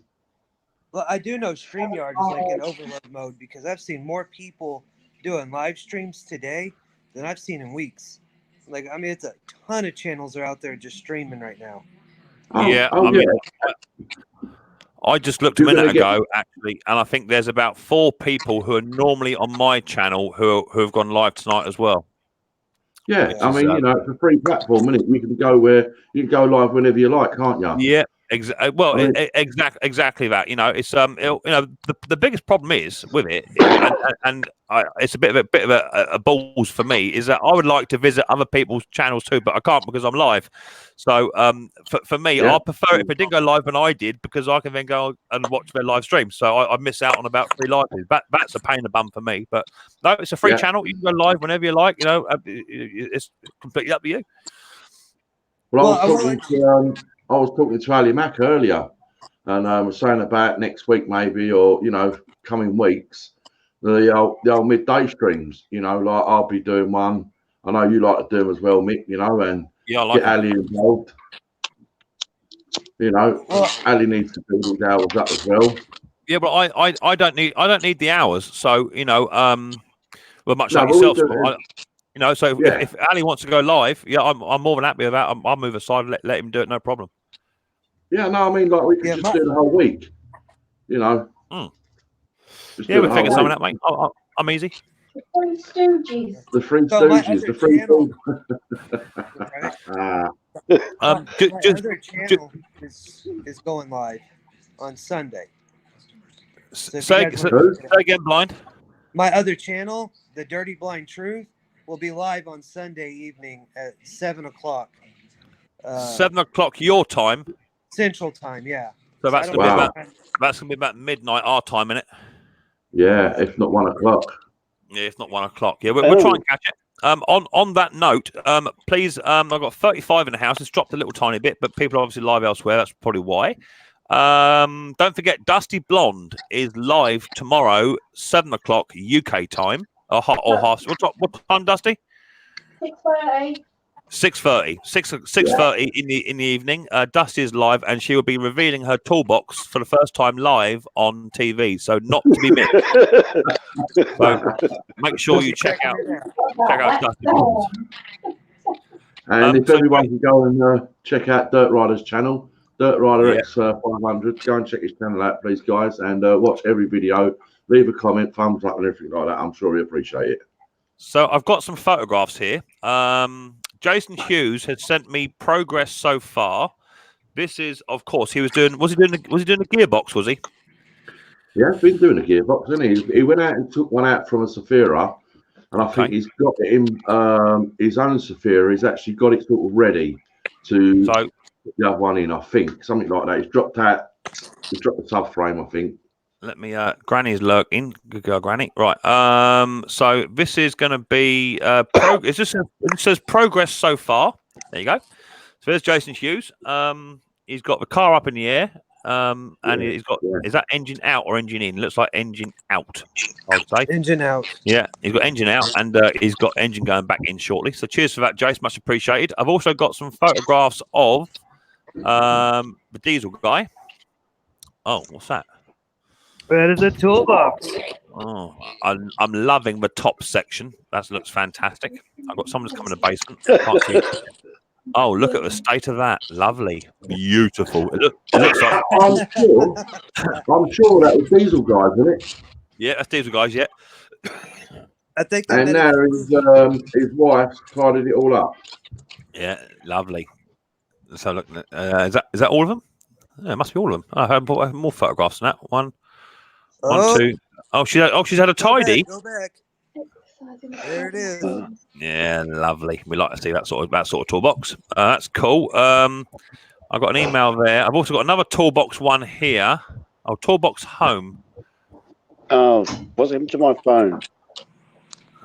Let's have a look at this one. Oh, check that toolbox out. Isn't that a lovely toolbox? But I don't think there's no photographs of inside it. We want photographs of inside the toolbox is what we're after. And let's go back one more. I've got one here as well. Toolbox home, this is called. Look at that. Dirt Rider saying, please no Bobby. Check that out. That's some serious machine. I think that might be Pate's. Yeah, I think that's Jason's. Wow, that looks good. Yeah, there's some I like it when you can't walk around. Yeah, there's some gear in there. And I think that's all I've got. I've got one Jason Halfway, Diesel Guy, 3 photographs. I've got an email question about that. A top shelf toolbox. Here you go, top shelf toolbox. Oh, no. Blech. No, not none of that. No. That's making my eyes bleed. Not wearing that. No. I'd rather stick hot pins in my eyes. So that's that. I did hear a beep. I know someone's trying to come up. Is that you? Is that you, Nick Jones? I can see a super chat there, and it's his birthday. Happy birthday, Mikey Yo-Yo. He sent a £2.99 super chat in. Thank you very much, buddy boy. Much appreciated. You are a legend. Thank you very much indeed. Happy birthday to you.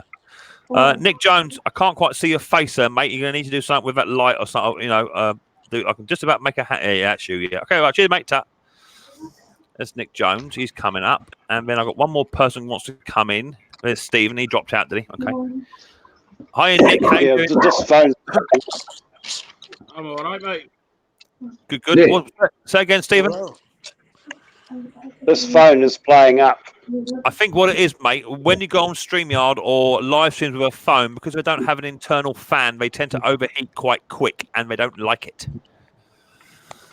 I think that's what it is. Probably I'm charging it at the same time. Am I multitasking? Says Granny. Yeah, I'm multitasking on my StreamYard, Granny. Yeah, I like to show people what's going on. So, any more photographs of robustious toolboxes that are not looked after? We'd like to see them because Dirt Rider hates it. I have a question just coming. I think I have a Honda. It's 20 years old. It gets the fuel drained out of it at the end of the season. Deck is painted every year. Would a cheap ones would last that long? No, they wouldn't. No, definitely not. The cheap ones, apart from they'll be done after 2 seasons. Done. Bama Mud Mowers, that's Dougie boy. I don't know what happened to you, Doug. You shot off, Doug, and then I don't know what happened to you, buddy.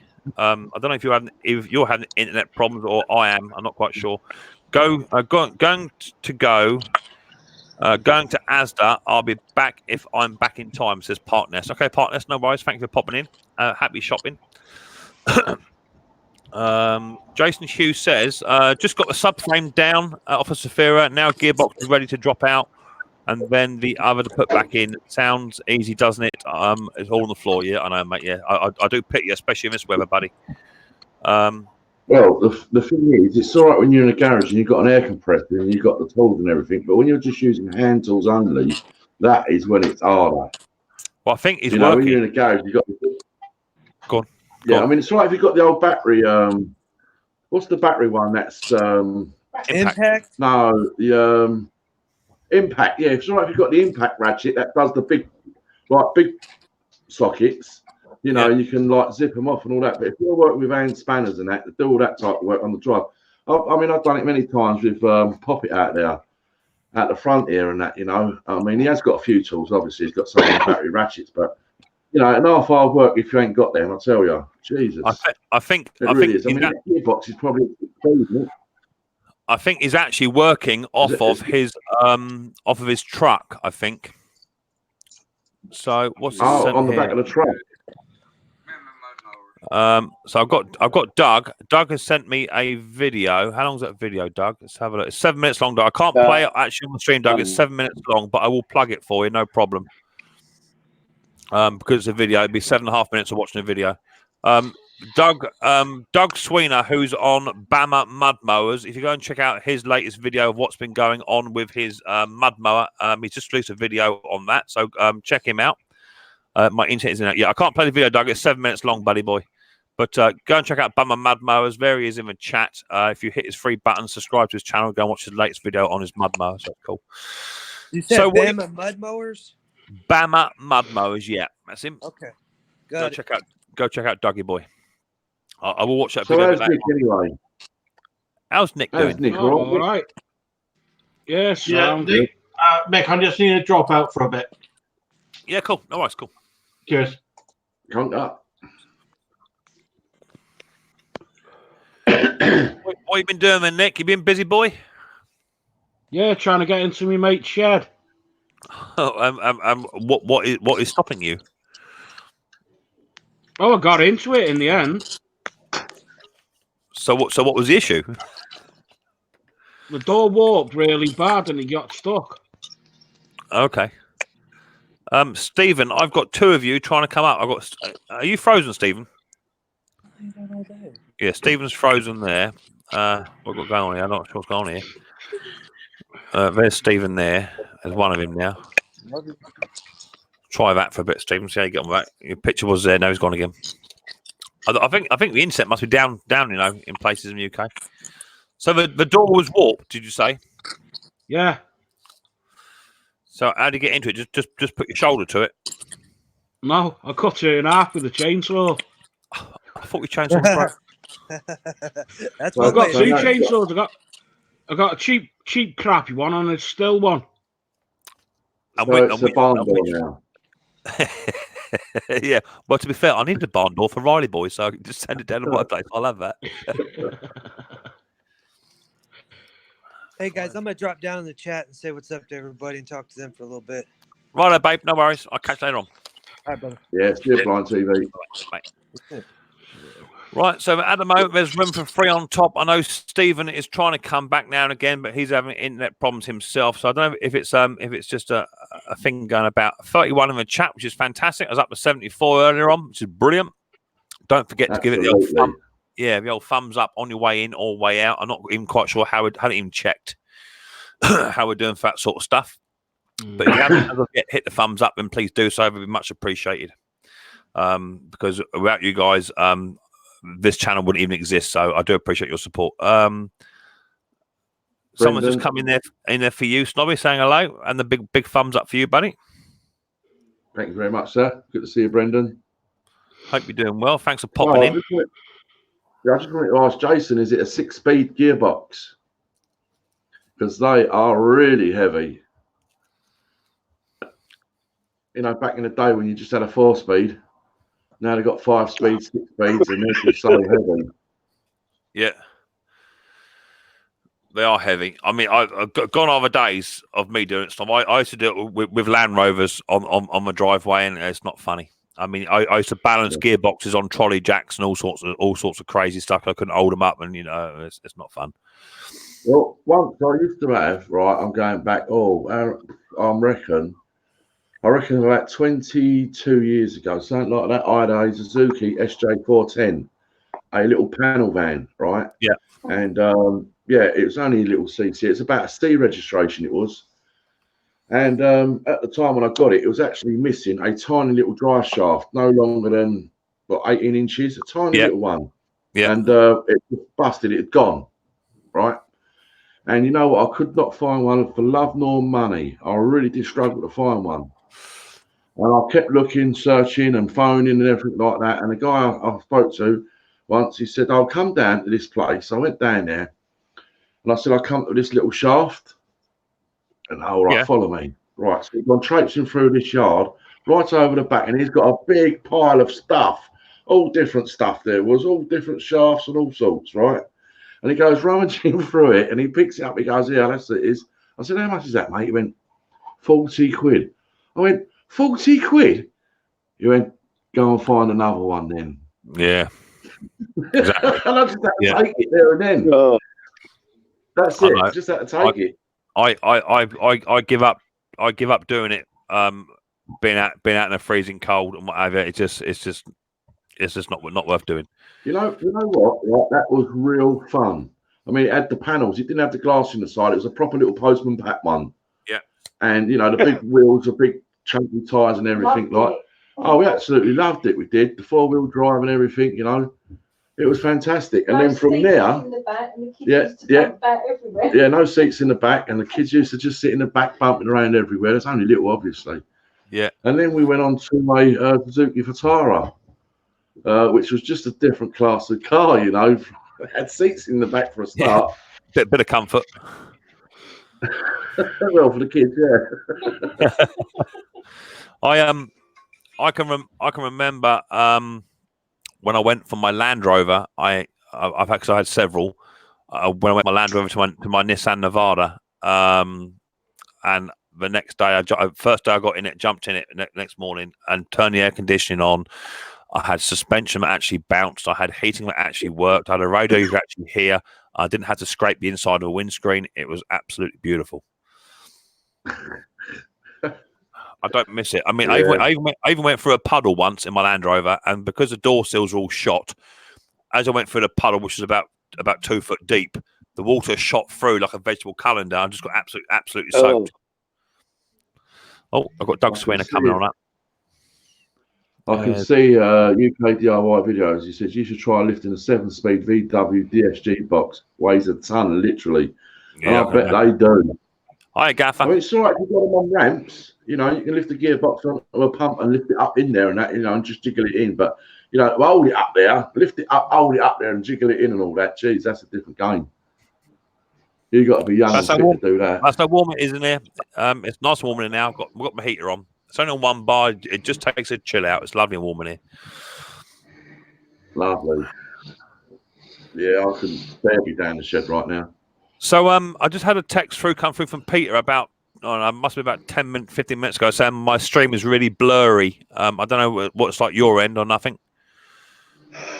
I don't know. No, it might be your end, and Peter. Apparently, it's not my end. So let's hope it is a bit blurry. I don't think the internet is that good tonight. I don't know why. I've got 5 bars, so it's saying it's doing exactly what it should be doing. How you doing, Gaffer? Nice to see you. Hope you're doing well.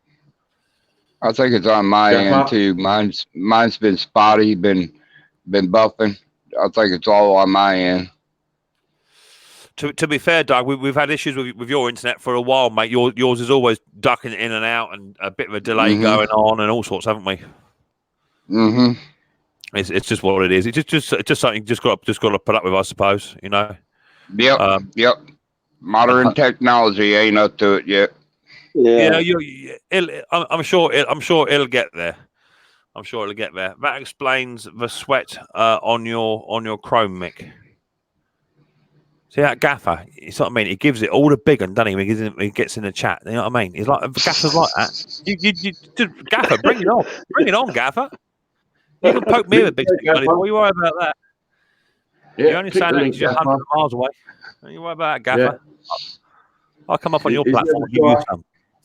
Yeah, he's never shy to click the link. I wanted that video I sent you. There's a few spots in there about the toolboxes and in the shop. You know what I mean? That way I could rub you in a little bit. What I'll do, Doug, is I'll play it, and then when it gets to a certain points, I'll take a screenshot of it and I'll put it up on my next stream, so that we can see. That'd be great, man. Your toolbox, but unfortunately for you, I already know what your toolbox looks like. I know it. So I know what's coming. It'll only get worse. It'll only get worse. It won't be up there for very long, Doug. I'm telling you. You know it won't. I know what yours. I know. So It's just an observation. Yeah, it's just an observation, Gaffer. Yeah, I know. I hear you. So is that a video you just put out there, Doug? Yeah. So that's a mud mower all done, because I know you were having problems with it. I don't expect you to tell me what the problem was, because obviously you want people to watch your video, and I know that you were struggling with it initially to get it running. So was it a very difficult fix, or was it overcome quite easily? But you don't have to go into any detail. It was easy. Just quick cleanup. I had to do a little bit of wiring onto it to get my lights working right. Nothing really to film. Just a quick video to show. Throw up, because I haven't really showed the shop itself. Inside. What I have done inside it. Yeah. I have a question there for Mikey Yo-Yo. He's saying, anyone know who makes Mazport mowers? I picked one up with a busted recoil spring. Only thing as I'll say is that most of the Mazports that I've come across, they have a 3.5 quantum on the top. In fact, I have one just over yonder. It's the little green mower over the back. You can just about make it out next to the black one. That's a Mazport. And that's got a 3.5 Briggs. So it's not so much the manufacturer of the lawnmower. That is just a sponsor, so to speak. You want to check what engine it has on. I would dare say it's actually a Quantum. That's what they generally come with. So ignore the Mazport bit and have a look at the actual engine and see what engine is on it. If it's a Quantum, then just look up Quantum pull cord springs and you'll get it straight away. But Mazport don't actually make the engine. That's just the name of a company that they put the sticker on it. Hope that helps. Nice to see Roy up on panel earlier. Yeah, good to see little Roy boy on there. Yeah, I did ring him up the other day, see how he's doing. He's got a few bits coming, I think. I think he's just took a little bit of time out and just been floating about and doing his own thing. So it's nice to see him, and nice to see him up on the panel and laughing and joking, which is good to see. The thing is, if you're not seen, you are forgotten, isn't it? Say again. I say, if you're not seen, you are forgotten, out of sight, out of mind, type of thing. Oh, I think you're 100% right. If you drop the ball and stop producing videos, it don't take long before your views go down and all that sort of good stuff. If you're interested in that sort of thing, and Roy was definitely very active. It may just be that it's that time of year. He's not got a great deal of stock in, and he doesn't want to just do videos for the sake of doing videos. So it's not a Briggs. Then take a photograph of it and send me it, and I'll have a look at it for you. It could be an MTD. Take a photograph of the engine, mate, and email it to me at this email address below. Take a screenshot of that on your phone. There it is there. There's my email address floating down the bottom, mixmower01@gmail.com. Give me a picture of it, and I'll tell you what it is, and then we can go from there. I'll try and help you out where I can, buddy. If you need the email address again, just say so, and I'll get the email address back up. So what? There's a whole lot of manufacturers, is there? Not really, because Mazport are quite an age. They don't tend to do very new ones. I haven't seen a lot of new ones coming through. The ones I've seen are the silver ones, which they're probably about 1996-ish, somewhere in there. I've got one here which has got a 3.5 Quantum on it, and that's probably older than you, Doug. So it seriously is. It's probably older than you. It probably is. It's a right old. It's the old flat Briggs, which is the complete flat-headed top one. Yep. Bit like a big square. One of the original Quantums when it first come out. So it's one of those ones. That's not even firing at the moment. I've pulled it 2 or 3 times, and it's not having none of it. Well, you're welcome. You know yourself. There's a serial number, model number, and stuff like that. Your first digit of your serial number is the year of it. Well, Nick. Yeah. On a Briggs. Yeah. Gaffer is saying Mazport are a New Zealand company. Must have looked that up. Cheers, Gaffer. Thanks for that. The thing is, even though it's New Zealand, they will have, as I say, a Briggs. Yes, that's right. Yeah. A Honda or. Yeah, I should know that, shouldn't I? You should do, yeah. Yeah. take a photograph, and send it to me. But don't forget, familiar. It could also be. It could also be that it's a hybrid where it hasn't got the original engine on it. If you bought it second hand, someone could have put another engine on it, much like this little haterette down here. That's not the original engine for that. That should have a 2.5 horsepower Briggs on it. That's got a 3.5 Quantum on it. So it could be that someone's chopped the engine on it, maybe put a Honda or Tecumseh or something else on it. So just send it to me, mate, and I'll have a look at it for you. No worries. So what are we all on tomorrow then? What you got on tomorrow, Dougie boy? I was going to put that spindle in that mower deck today. It ended up raining. I got the Weiss mud mower in the shop, the John Deere. I'm working on it, putting on the foot throttles, going to do the exhaust, going to repaint it, the whole 9 yards for. So is that going to be something you got done, or? It's going to be a while getting it done. I'm waiting on the carburetor from Lucky Mud Mowers. He's supposed to be sending me a carburetor for the one that my new grass cutter that I'm working on the mower deck for. He's supposed to be sending me a new carburetor for it, a used carburetor. So as soon as I get that and get it cleaned and everything, get it on, get it running. I got to finish up that video of that, and then start on the series with Mama's mud mower. Yeah, get that one done. Well, hopefully we'll see a few videos of it, mate, and see it transforming through with a bit of luck.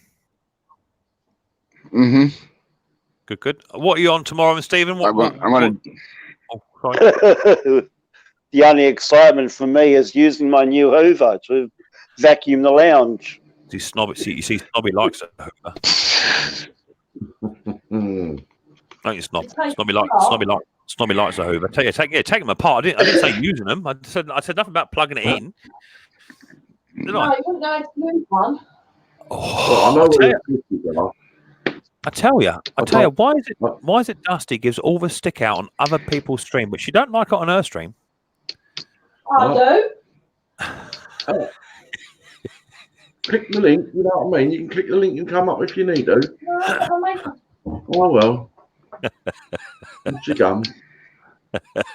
We also got the hoovering to do, the cat litter tray to empty, perhaps go for Did they cancel out on you, Mick, tonight? Hang on, mate. 2 seconds, Doug. Steve is yakking. Go on, Steve. Sorry, that's my.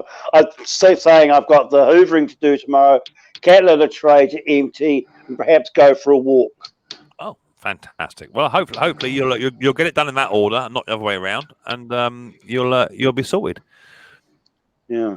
What do you say, then, Dougie boy? Sorry. I said, did they cancel out on you tonight? Who? What? Your job. No, I thought you had to work a double tonight. No, they stuck me on a stupid day shift, 2 day shifts. I work today, and I'm working tomorrow. And I hate. Oh, okay. Since I've been working nights nearly 5 years now, working days is just like alien to me. I can't stand it. It's like tonight. I'll be in bed tonight, and I'll be awake at 4:30 in the morning. Still, I won't be able to sleep. I can't stand working days. But the job I had to do requires two of these trains that I work. So me and an Oppo met up today, and 2 of us work the same section of track. We worked in parallel. So these trains you can hook up via Wi-Fi, and one operator controls his train and the other train, and they both move as if they're one machine. So I've done that today, and tomorrow just got to finish that off. So hopefully I shouldn't be too long tomorrow, and I can get ready to get into Dusty's live stream, and I'm hoping to be at full tilt tomorrow and give Dusty plenty of stick. Is it a work train? Tampa. Okay. Yeah, on the Tampers, mate. Yeah, on the Tampers. So what are you on tomorrow, Snobby boy? what's Sunday bringing you? I'm like, huh? Decorating. Hey? Decorating. She's having a pop at me, I'll tell you. I won't put up with it. Decorating. Is she mad? You can't decorate on a Sunday. It's against the religion. And the English law. It's a Sabbath. Was there what a you going to song? decorate for? Never on a Sunday. The smell of paint makes you feel sick, doesn't it? I'm sorry. Oh, yeah, of course. Sorry. Yeah, I'm allergic to paint. The smell of it. No, I should probably go. I should probably go down into the shed tomorrow and look around. There's lots and lots of stuff to do. There really is. I could make videos. Not massive long ones, but just 5 minutes, I suppose, taking something apart for the scrap life community, obviously. And yeah, that's pretty much about it, really. I'll probably watch a load of Dirt Rider. I'll probably watch a load of Dirt Rider videos the moment I wake up, which is around about 6 o'clock in the morning. So I'll probably do another 15 of them first thing. Leave a comment on everyone. I know there's about. I think I've got about 40. I think there's about another 40 odd of Dirt Riders to done. And then once I've done them, I should then pick another name, and it'll probably begin with D as well, which is not too far away from me right now. I should start on this mush, and then I should go through his like the steam train, and then I'll probably. I did do 2 of Lucky Sevens the other day. I mean, these cheap guys throw out these hour-long ones. You know what I mean? And it's. I mean, I don't know. You just got to sit there and do it, and enjoy it. I mean, we all do the same, don't we? Yeah, exactly that. So I've just had a message come through from Dirt Rider to say that he has sent me an email. I'm assuming it's going to be of a toolbox. So let's have a quick little flick over to my emails. There he is. Let's have I know he loves a cadet, doesn't he? Oh, my Lord. Hey, doesn't he love a cadet? Oh, I don't think I should even show this. No, I don't want to see it. I don't want to see it. Oh, okay. Well, to be fair, there's a bit of advertisement on it, so I might bring it up. So let's have a look. Share screen. Onto there. Onto there. And down to here. Now, this is going to make... If you are offended easily, turn your eyes now. Oh, there's a Snobby and Dusty sticker there and a Roy sticker there. So that's nice. Well, that's tidy. That is, Stephen, that is what you call disgusting. That is disgusting. If I'd have known his toolbox was like, I wouldn't have sent him them stickers. You know that. I'm not sending him nothing now. I'm not. Do you know what? That's actually a bit of paint flaking there. Look, just up here. Yeah. I can see it. Yeah, a bit of paint flaking. That's one of them old cheap Japanese toolboxes, isn't it? And copies. Yeah, a bit of paint flaking there. And I'm seeing dust. Look at this dust. Ooh, that's a nice. That's a nice toolbox. Pardon, Doug? No, that's the Crapman's, isn't it? Yeah, Crapman's. What do you say, Doug?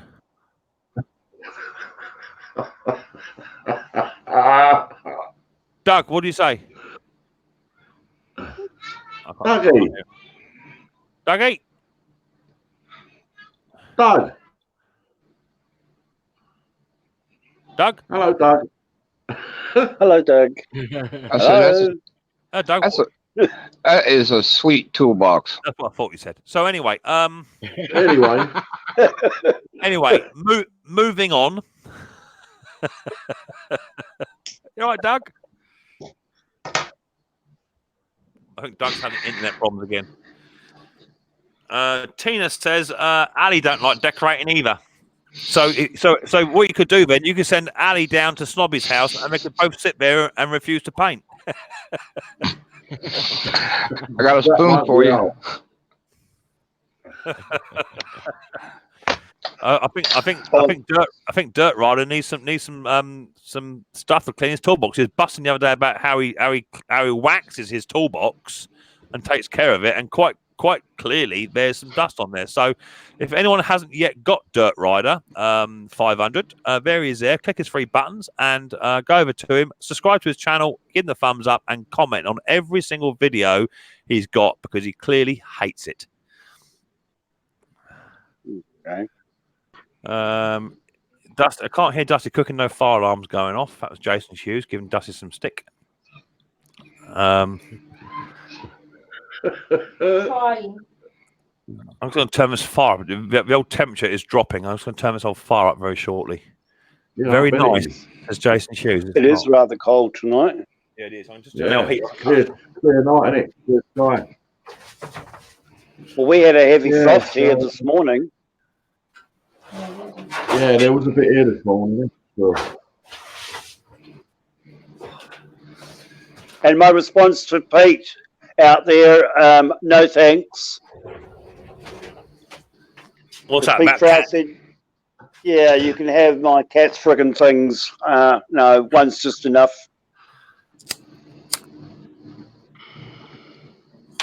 I need a gas mask. I'll have to get myself a gas mask, I think. Ali Mac says, I'm not painting anything.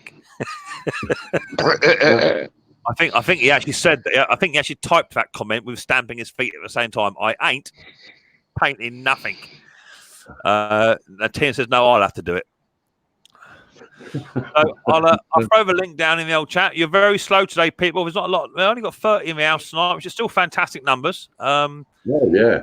It's not as busy as it has been. So off out today. I'm not quite sure what's going on, but the link is there. So feel free to come on up. Are you still there, Nick? You still awake? Yeah, I'm still here. Good man. Just checking. Mum's a word. What's that? What's that say there? Is there a spider in your hair, Dusty? Right, that means I'll do another extra 5. Dusty, get on Dirt Rider in the morning and purge his channel and watch every video and leave a comment. He hates it. Start right at the very bottom, because when you go on his channel, it feels like he's only got about 6, but no, you have to go past that. Go right down to the very bottom. There's got to be about 60 videos. Start at the very bottom.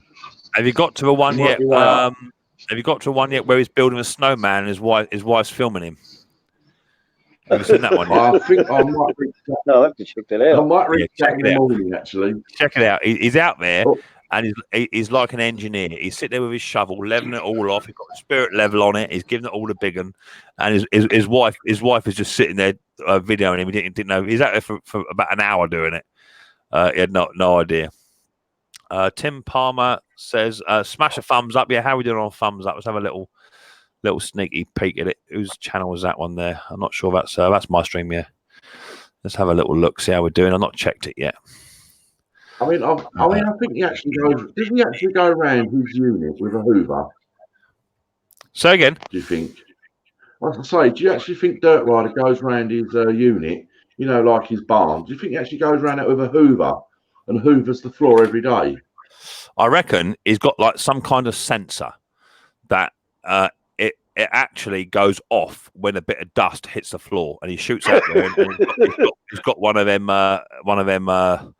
mobile electric ones. He just hooves it up real quick. I think he must have some kind of like air filtration system in there that is only allows clean air in his barn, because there's not almost a speck of dust. And also on top of that, who makes his what I call cuddle rugs for his tractor? He's got cuddle rugs on all of his equipment. He's a very strange man.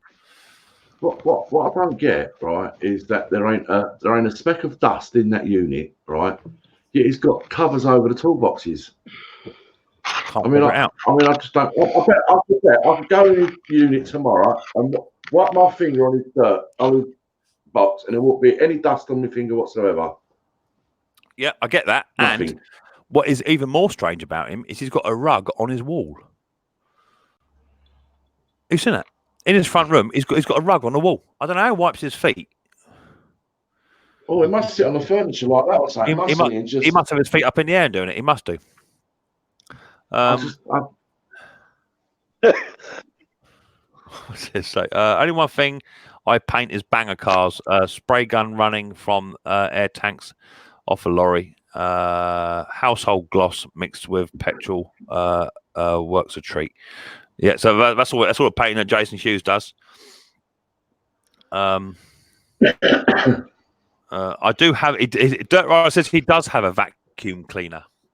Yeah, wouldn't surprise me. I think he's got one of them little floral pinnies as well. He puts one of them floral pinnies on over top of his penitentiary T-shirt, and he puts a little pinny on, and he's got a little feather duster that he goes around and tickles his tractor with it under the arm, tickles the old tractor with it.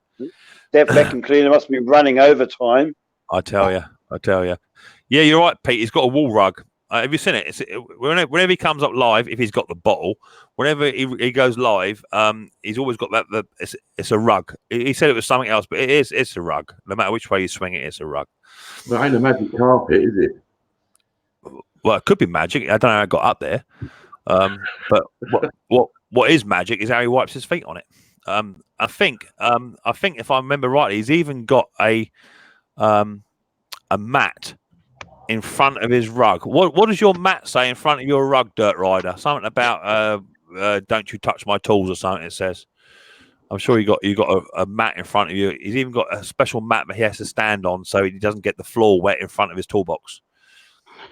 Oh, the man's taking it to an extreme. I was pushing up in numbers now. We've got 36 in the house, which is fantastic, and I think we've got about 72s on the thumbs up, 74s I'm showing, which is fantastic. Let me just refresh that quickly. Brilliant. Which is nice. We like to get 73s on a thumbs up. That's lovely. And I got 2 thumbs down, which is my generic. Thank you very much for that. Oh, you did well last week, Snob. Thumbs down. Yesterday. Yesterday, yeah. Brilliant. How many did you get in the end? Finished with 12 and now I've got 13. Ooh. Hey. Well done, you. Wow. Well done. I did notice. I think it's on. I think it finished with. It's on now. 75 thumbs up, 13 thumbs down. Hey, awesome. I use Brake Clean to clean my tools before I sort and organise them. So what you're saying is you're one of these people that actually cleans your tools. I'll just take it over to my Brake Clean. Yeah, I'll just take it over to my tools over here, and I'll show you what my scrapers look like at the moment. So all of my scrapers are sprayed red. This is just normal rattle can stuff. I sprayed them all at red, and there's absolutely no cleaning goes on whatsoever in there. That'd be right. And then there's my plier drawer, all messed up. That's it. Jam that in there. And there's my screwdrivers,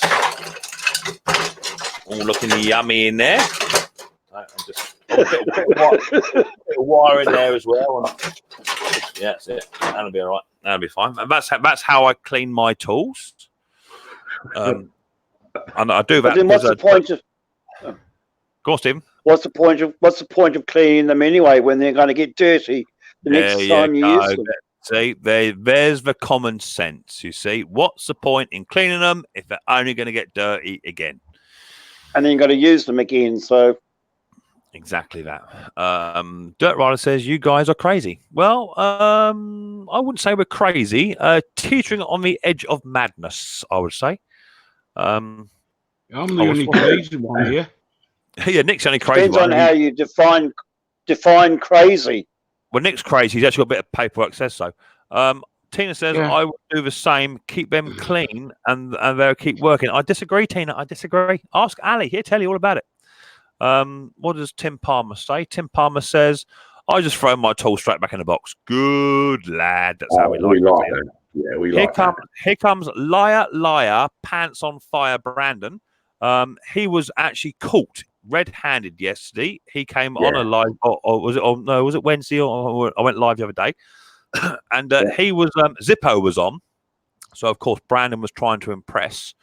And he opened up the first 3 drawers of his stacks, and it all looked, what he thinks is good. Everything in its place, everything tidy. So I just said, hang on. Go down the bottom and open the bottom 4 up, because the bottom 4 are the ones we don't really use. And lo and behold, what do we find? Yes, it was all over the place. So he was caught. Yes, he was with his pants pulled down. And unlucky Brandon, I knew I could smell a rat as soon as I could see that. You've got a grass buster I won in a giveaway a couple of years ago. I got the grass buster. What, are we talking about something else? Did I miss a chat somewhere? I don't know where that come from. No, I think he's just trying to get out of what he got busted for. You know, the draws, the dirty draws. Oh, okay, yeah. Dirt Rider. That's painful to see. Would you like another look? Yeah, let me show you. And what I do is I'll actually show you my top box as well. There's my top box. Look, there's all sorts of stuff. We've got a gas regulator in there. I don't know what that's doing in there. Flappy discs we've got in there. We've got all sorts of Allen keys. Oh, it's all a bit of that. What else have we got? A hammer drawer. Hammers in there. I've got that in there as well. That doesn't even belong in there. That'll go in. Just that's it. So see that there, Dirt Rider. Look, see it. Look, hanging out. See it? That's one of the scrapers. Can't get a drawer open, Dirt Rider. That's fine. Just close it up. That'd be fine. Yeah. And that's how I roll.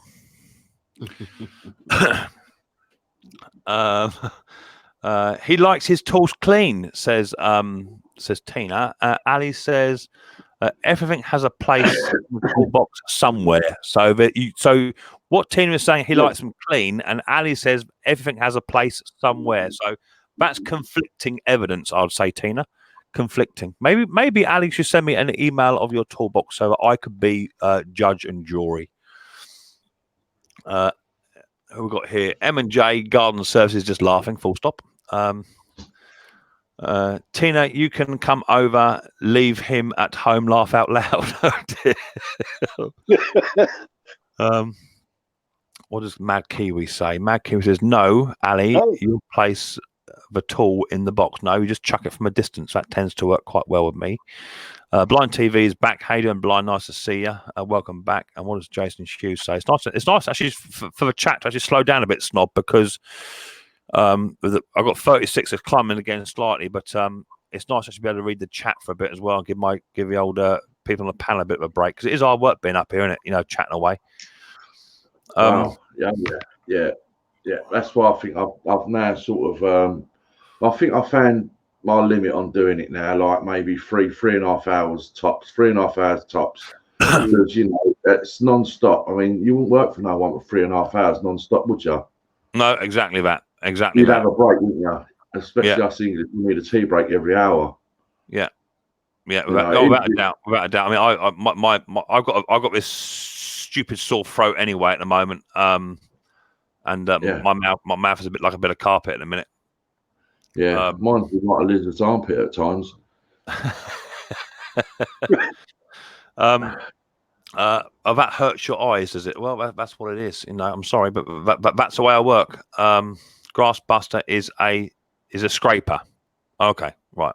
Okay, I've got loads of mine. I covered mine in red paint the other week. No, he's fine in them.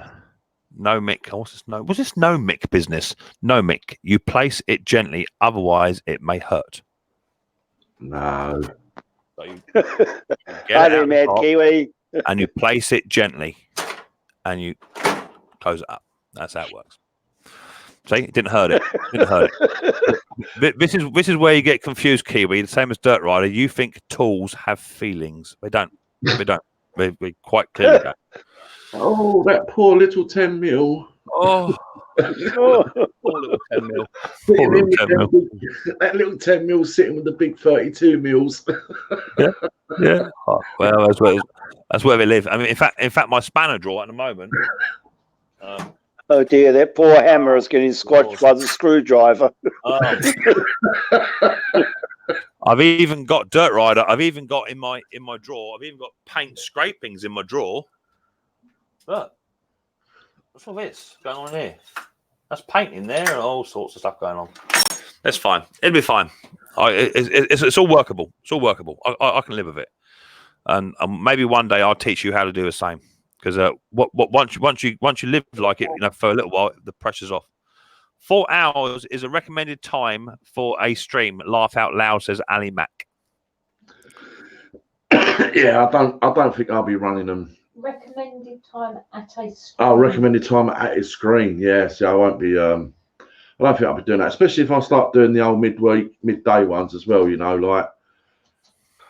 Although I've got to say, right, regarding the YouTube thingy, the one that I've done on Wednesday, well, the one that's done during the week, right, I couldn't actually monetize that straight away because I didn't have 1,000 views, right?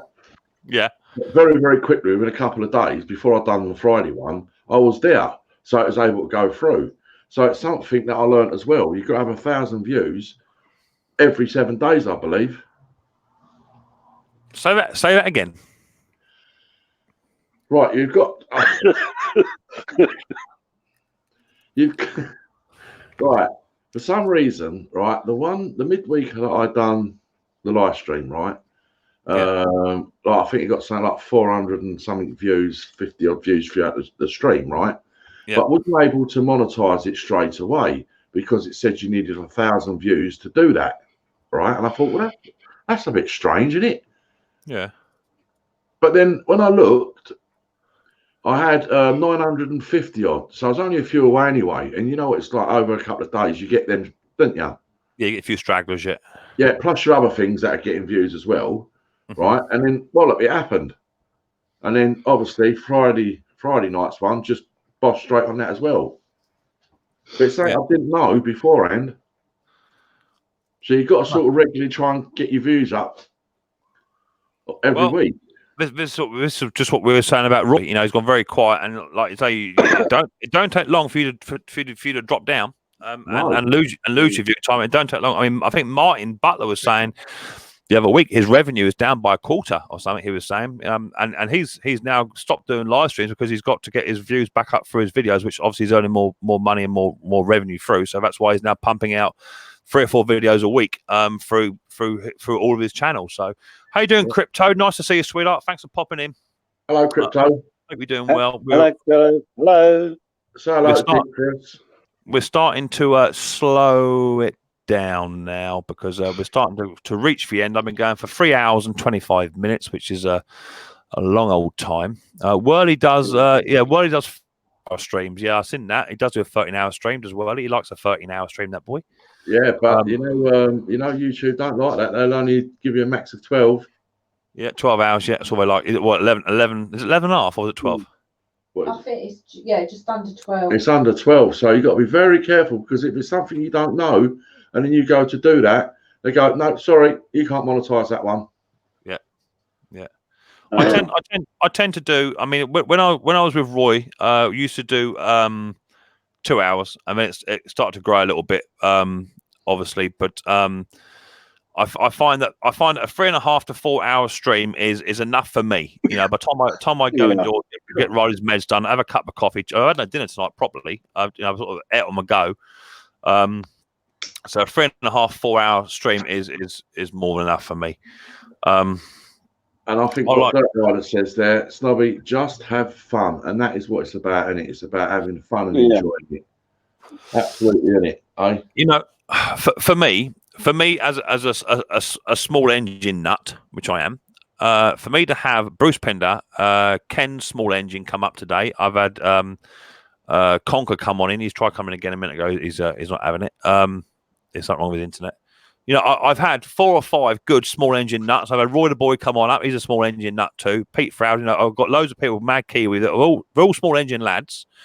That's what I enjoy. But you know, on the same side of it, I do fully appreciate that there's other channels out there who are not small engine nuts, and they come up here just for the crack. You know, just to have a good time. And but that's what it is fundamentally all about. You've got to have fun doing this. Otherwise, if it's going to stress you out, or if you're not getting on with people, you're going to fall out of people, all that sorts of, it ain't worth doing. Ain't worth doing. No, of course not.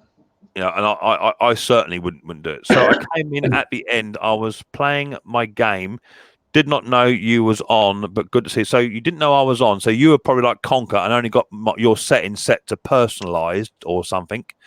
Because I've been on for 3.5 hours crypto. But anyway, it's nice to see you, sweetheart. Thanks for popping in and seeing us anyway. We'll be here for about another 20 minutes, give or take. If it permits it. If a chat starts to drop off, then I'll just pack it up. There's no sense me sitting up here yakking for sake of it. So you all right, Nick? Yeah, sound good, man. Just checking. Hopefully, I'm going to look this year into doing a bit more. I like V8s. Yeah, I like V8s. Also like the V8 Man too. V8 Man come on every week. Is quite cool. I'm looking this year to try and make my channel a bit more diverse and try and look into other channels too. Just to try and broaden my horizons a little bit. I mean, the scrapping community is massive, as you know. Conker, you're having some real issues, mate. I don't know what's going on. Oh, there you come up now. Third time lucky, Conker. Where's my cursor, boy? Just move your hand, Conker, for me, so I can see you. Thank you. From the scrapping, it goes into a bigger circle of recycling, don't it? You know, and that's where that sort of little seed grows from, like, you know, into a big oak tree from scrapping to recycling, and recycling's absolutely massive. Well, you know, yeah, definitely that game I can get into because I've got probably about 12 miles at the top of a yard that need to be stripped down, taken apart, and weighed in. So I think this year I'm actually going to take advantage of that, and why not? rather than just give someone, you know, the opportunity just to fill their van up, I've got a trailer, I've got a van. Why not just fill it up myself, take it in, and just you know, even if I get 20 quid for, you know, for my total weigh, and it's not a lot of money, but you know, it's money that's mine. So if a lot of it's a cast aluminium like the engines, just break it all down so that it's just minimal steel on it, you know, so then you get clean up cast alley then. Yeah. You know, and just have a bin full of steel, bin full of that cast alley. You know, you'll probably get bits of wire and all sorts of stuff you'll come across throughout it's even 6 months if you just stack it up. Yeah.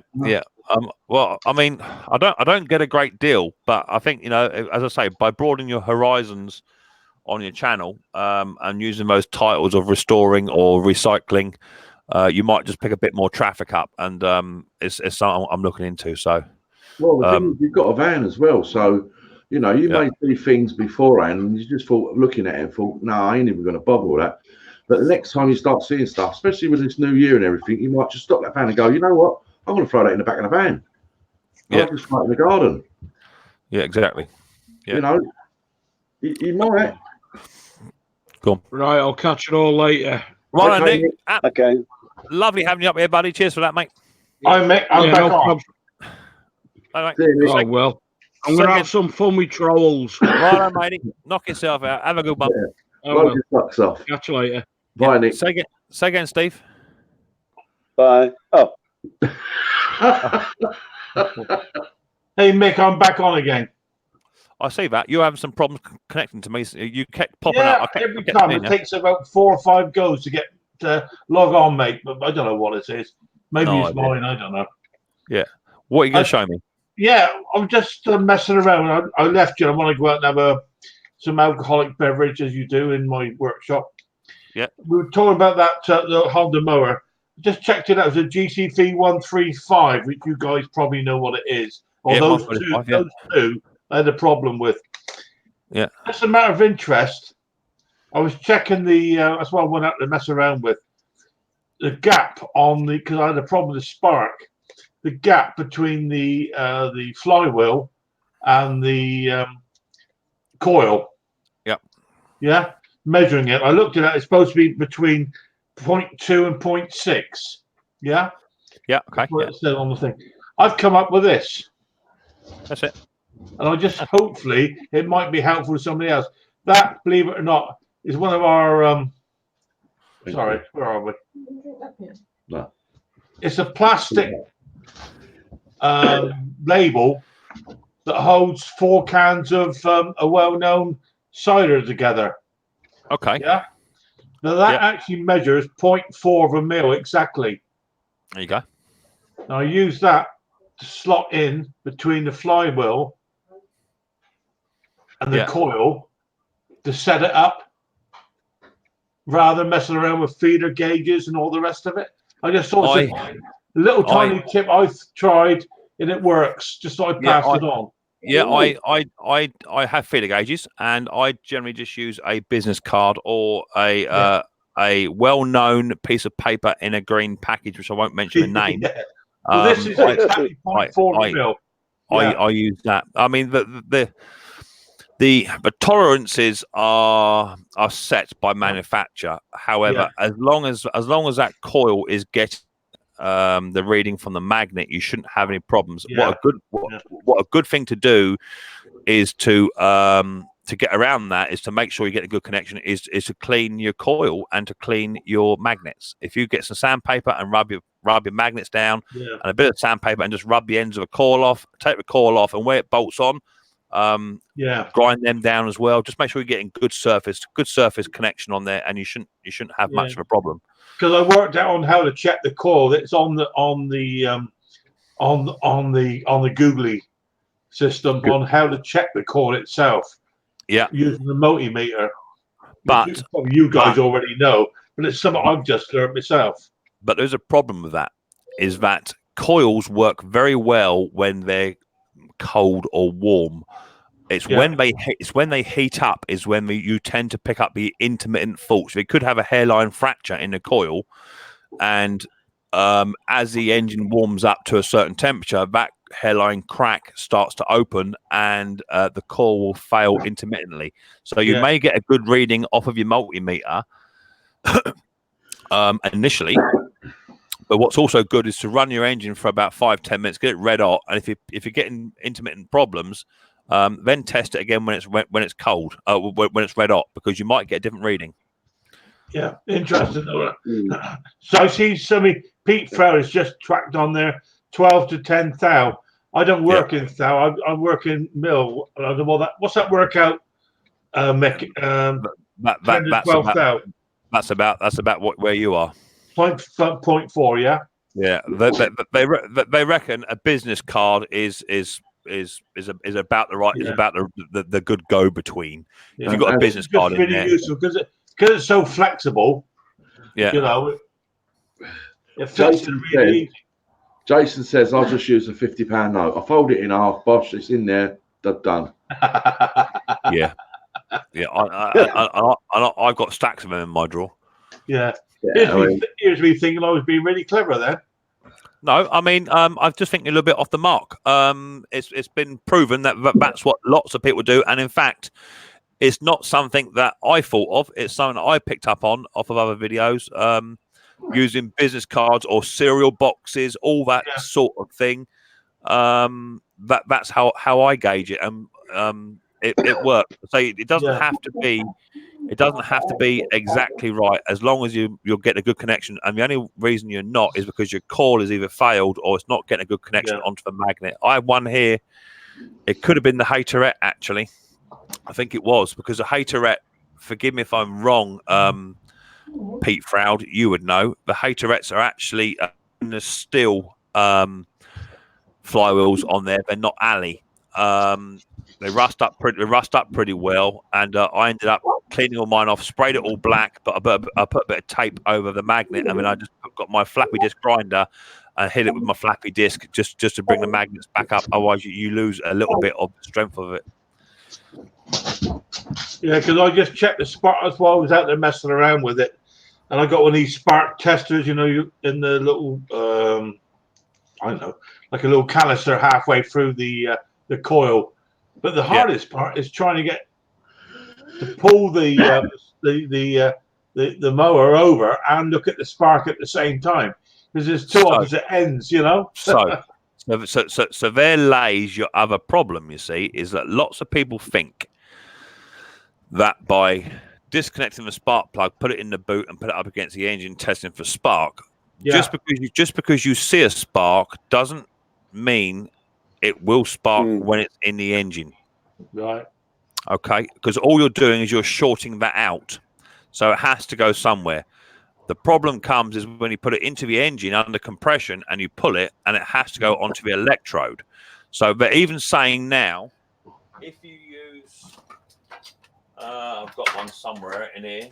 I've got a tester, Mick. Like one of these. Yeah, one of these ones. That's the baby. That's the baby. One of them. They still don't guarantee the resistance. So the best way to test the resistance is actually to put a multimeter on the end of a spark plug and on the other end of it. Make sure you've got continuity and test the spark plug that way. That way, you know the spark plug is good. Because just by putting it against the engine does not guarantee it will spark when you put it in the cylinder. Yeah, right. Because I was just testing first and foremost to make sure the coil was producing a spark. Yeah. First and foremost, and then check the plug. But maybe it should be around the other way. Check the plug first. Yeah, exactly that. So, I mean, if you are getting a spark, you stand half a good chance. The other thing to do also is, if you're not sure if your coil's working properly as well, you can always do it the old school way, and that is to put your finger in the spark in the HT boot and get someone to pull it for you. And if your hair, I look that green. Well, you say that, right? But that's what I do when I'm at car boots. If I'm at a car boot sale, I don't have a plug spanner handy, so I just take the old HT off and put my finger in it, just give it a little tiny pull, and if you get a belt off of it, you know you got a spark. You're halfway home. You're a better man than I am, Mick. It's only a little wallop, innit? You know what I mean? Don't forget, I work on a railway. I deal with 750 DC, so it's not a lot for me, but it's just a little trick. You can sort of tell if a coil is actually working or not, because it could be a problem for it. So yeah, just put your finger in there and don't pull it hard, or you'll get a big belt off of it. But if you just turn it over enough, just for that magnet to make connection, you'll know. Learning all the time, mate. Learning all the time. Well, it's what I'm doing. Everyone seems to think that I'm the be all and end all. Well, I certainly ain't. I watch videos the same as anybody else, and I learn every single day of the week. And I've still got engines here that still give me problems. But I just don't give up. The engine should fire. I've got one out here now. It's a Honda GX100, quite an old girl, and I picked it up for free. And the bloke's, it's running last year. That's what he said. Which is fine. But to me, there's no compression there. I put my compression testing kit on it, and it's pumping out £25, which is not enough. No. So that leads me to the dilemma: is it my tester kit is gone? It's no good, or is it one of the valves has let by? Or what? So it may not be that the rings are gone. It could be the valves are shot, or just come off. And it's not producing the compression. So I've got a little way to go with that one. So just don't give up. You gotta work at it. It all takes time. Seen somebody on a video the other day with checking the rings and stuff. Obviously head off. Just tip the motor up, poured in some. I think it was paraffin. I can't remember now. Paraffin or two-stroke petrol. Just pour it into the barrel and see if it disappeared. You can put anything in there. You can put carb cleaner, WD-40. You put anything in there. If it stays there, then it's not letting by. Yeah. But there's also, don't forget, there's two compression tests. There's a wet compression test and there's a dry compression test to do. So you can put a bit of oil in front of the cylinder, then try and pull it and see if it holds compression then. But I learn every day of the week. It's not about Micks Mowers is a kiddie, because I ain't. And I've always said that from day one. I'm no professional. I just like to investigate the reason why it won't start. You're never too old to learn something new. Exactly. That's very wise words. Well, if there's a will, there's a way.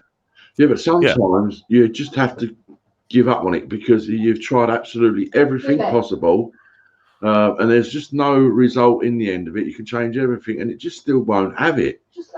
It's the same with cars. The engine's gone. That's it. It's gone. It's unrepairable. It's gone. And more than anything, because these newer ones that they bring out, they're just not made like the old stuff anymore. Yeah, exactly. I think. Go on. I've got a trico built about 15 years ago. I used a VW Beetle. I chopped it in half and built a trike on it on the transaxle. Mm-hmm. And that motor never ever lets me down because there's nothing in there to go wrong. There's no chains that will stretch. There's nothing belts to worry about, and it starts every time. Yeah. Every time. What I do? Hello, V8 man. How you doing, mate? No, thanks for popping in the comments. I don't give you the old thumbs up on your way in or way out. Ethan, how you doing? Nice to see you, buddy boy. Ethan, did we get to the end of that in the end? Is it Ethan or Ethion? If it's Ethan, type yes. Ethan. Yeah, if it's Ethan, type yes. So that's V8 man. Crypto. What's crypto saying? Hang on. Who's saying here? Hang on. Is it Southampton Docks working? Yeah. How's that work? Is Southampton Docks working? Hang on. So play on words there and there. What's his name? Where are we looking at? The guy. So I missed it somewhere. Is Southampton Docks working? Yeah. Every time I've gone out there on a cruise ship, I don't see that much going on. No, that's V8 man. He's a lorry driver. Yeah. We've got a no from Ithion. It must be Ithion then. Otherwise, Ithion. See, now I've said that, and Dusty went, no, it's Ethan. Right. So if it's Ithion, type yes. I want to get it right, but I've never met you, and if you ever come up, I don't like calling people, but I don't want to ruin your name. He's got to be Welsh, mate. He's got the Welsh flag there. Yeah, he is Welshy. Just want to double check. We may be pronouncing it 100% incorrect altogether. I just want to double check. Just remember my saw, Mick. Yeah, exactly that. So I've got something down here. I've got a partner hedge trimmer. I still haven't thrown it away, but I think you're right, Snob. And what's the most important thing to consider is that the industry that I'm in, doing what I do, it has to be within economical repair. If it's going to cost you more than what you're going to sell it, then scrap it. And if it ain't even worth taking to bits to save it, because the chances are I'm never going to come across another partner one, despite the fact I saw one last week which wasn't running, and that was cheap. And I thought, I ain't doing it because I couldn't get out on the run, so I'm going to leave it be. So sometimes I think you're right, Snobby. Throw it in the trailer and get rid of it and move on, because it just ain't worth the hassle. More than 50%, it's not worth it, is it? Exactly that. You got to make the money. That is the bottom line, isn't it? So it is Ithion. Thank you very much, Ithion. You was completely wrong, Dusty. Ithion. So I expect a public apology on Dusty's stream tomorrow about that. Yeah, to Ithion. Poor bloke's probably in tears about that. Well, it's like he's hard as nails. Yeah, and blinking Mick always sent a piss out of my name. It's not on purpose, mate. Dusty told me to say it's Ethan, and that's what I went with. It was definitely Dusty. Yeah, I know. All right, we'll go with that for now. I've got 40 in the house, which is fantastic. Let's just see how we're looking on thumbs up and thumbs downages. I'm showing 78. I just want to refresh it. Let's have a little nose if my internet will play ball. Here it comes. 78. 78 on a thumbs up and 2 on a down. Okay, so what I'm going to do is I'm now going to end this stream because we're coming to the end, but just double checking something. Yeah, I have. So let me just do this.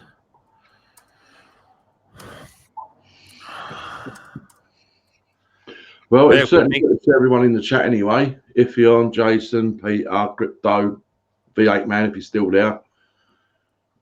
I know he's going to be shutting down very soon, so I'll get him very quickly because otherwise I won't be able to. Steve, Snobby. It's good to see you, mate. Yeah, good to see you, Snobby. So before you all shoot off, I would like to pay a gentleman a little visit. His name is Raphael Scrapper. Okay. There is his link to his channel, which is just going into the page now, into the stream now. Don't hit it just yet. Leave it be for just a second. What I'd like you to do is when I say, can you all click on that link, which will come up very shortly. It's just going over to another channel. He's currently live now. He's got 16 in the house, and he goes live about 8:30, 9 o'clock. Is somewhere there, and he's already been in my chat tonight to come and say hello. So if we can, please, you haven't got to stay there. Choice is yours. If you like it, stay there. If you don't. Choice is yours. But if you click the link, that'll take you to his live stream. When you get to his live stream, if you can just touch hashtag Micks Mowers Raid, I would be very much appreciative, because it's all about sharing support and all that sort of stuff around our community. So I'm going to post a link now, and then if everyone else could just hit the link. Go on, Snob. And don't forget to hit the thumbs up when you're there. Yeah, definitely. Yeah. Give Ralph a big thumbs up. So I'm going to post a link now. Hit the old link and then go over there and type in the chat Micks Mowers raid, and I'll see you over there in 2 minutes.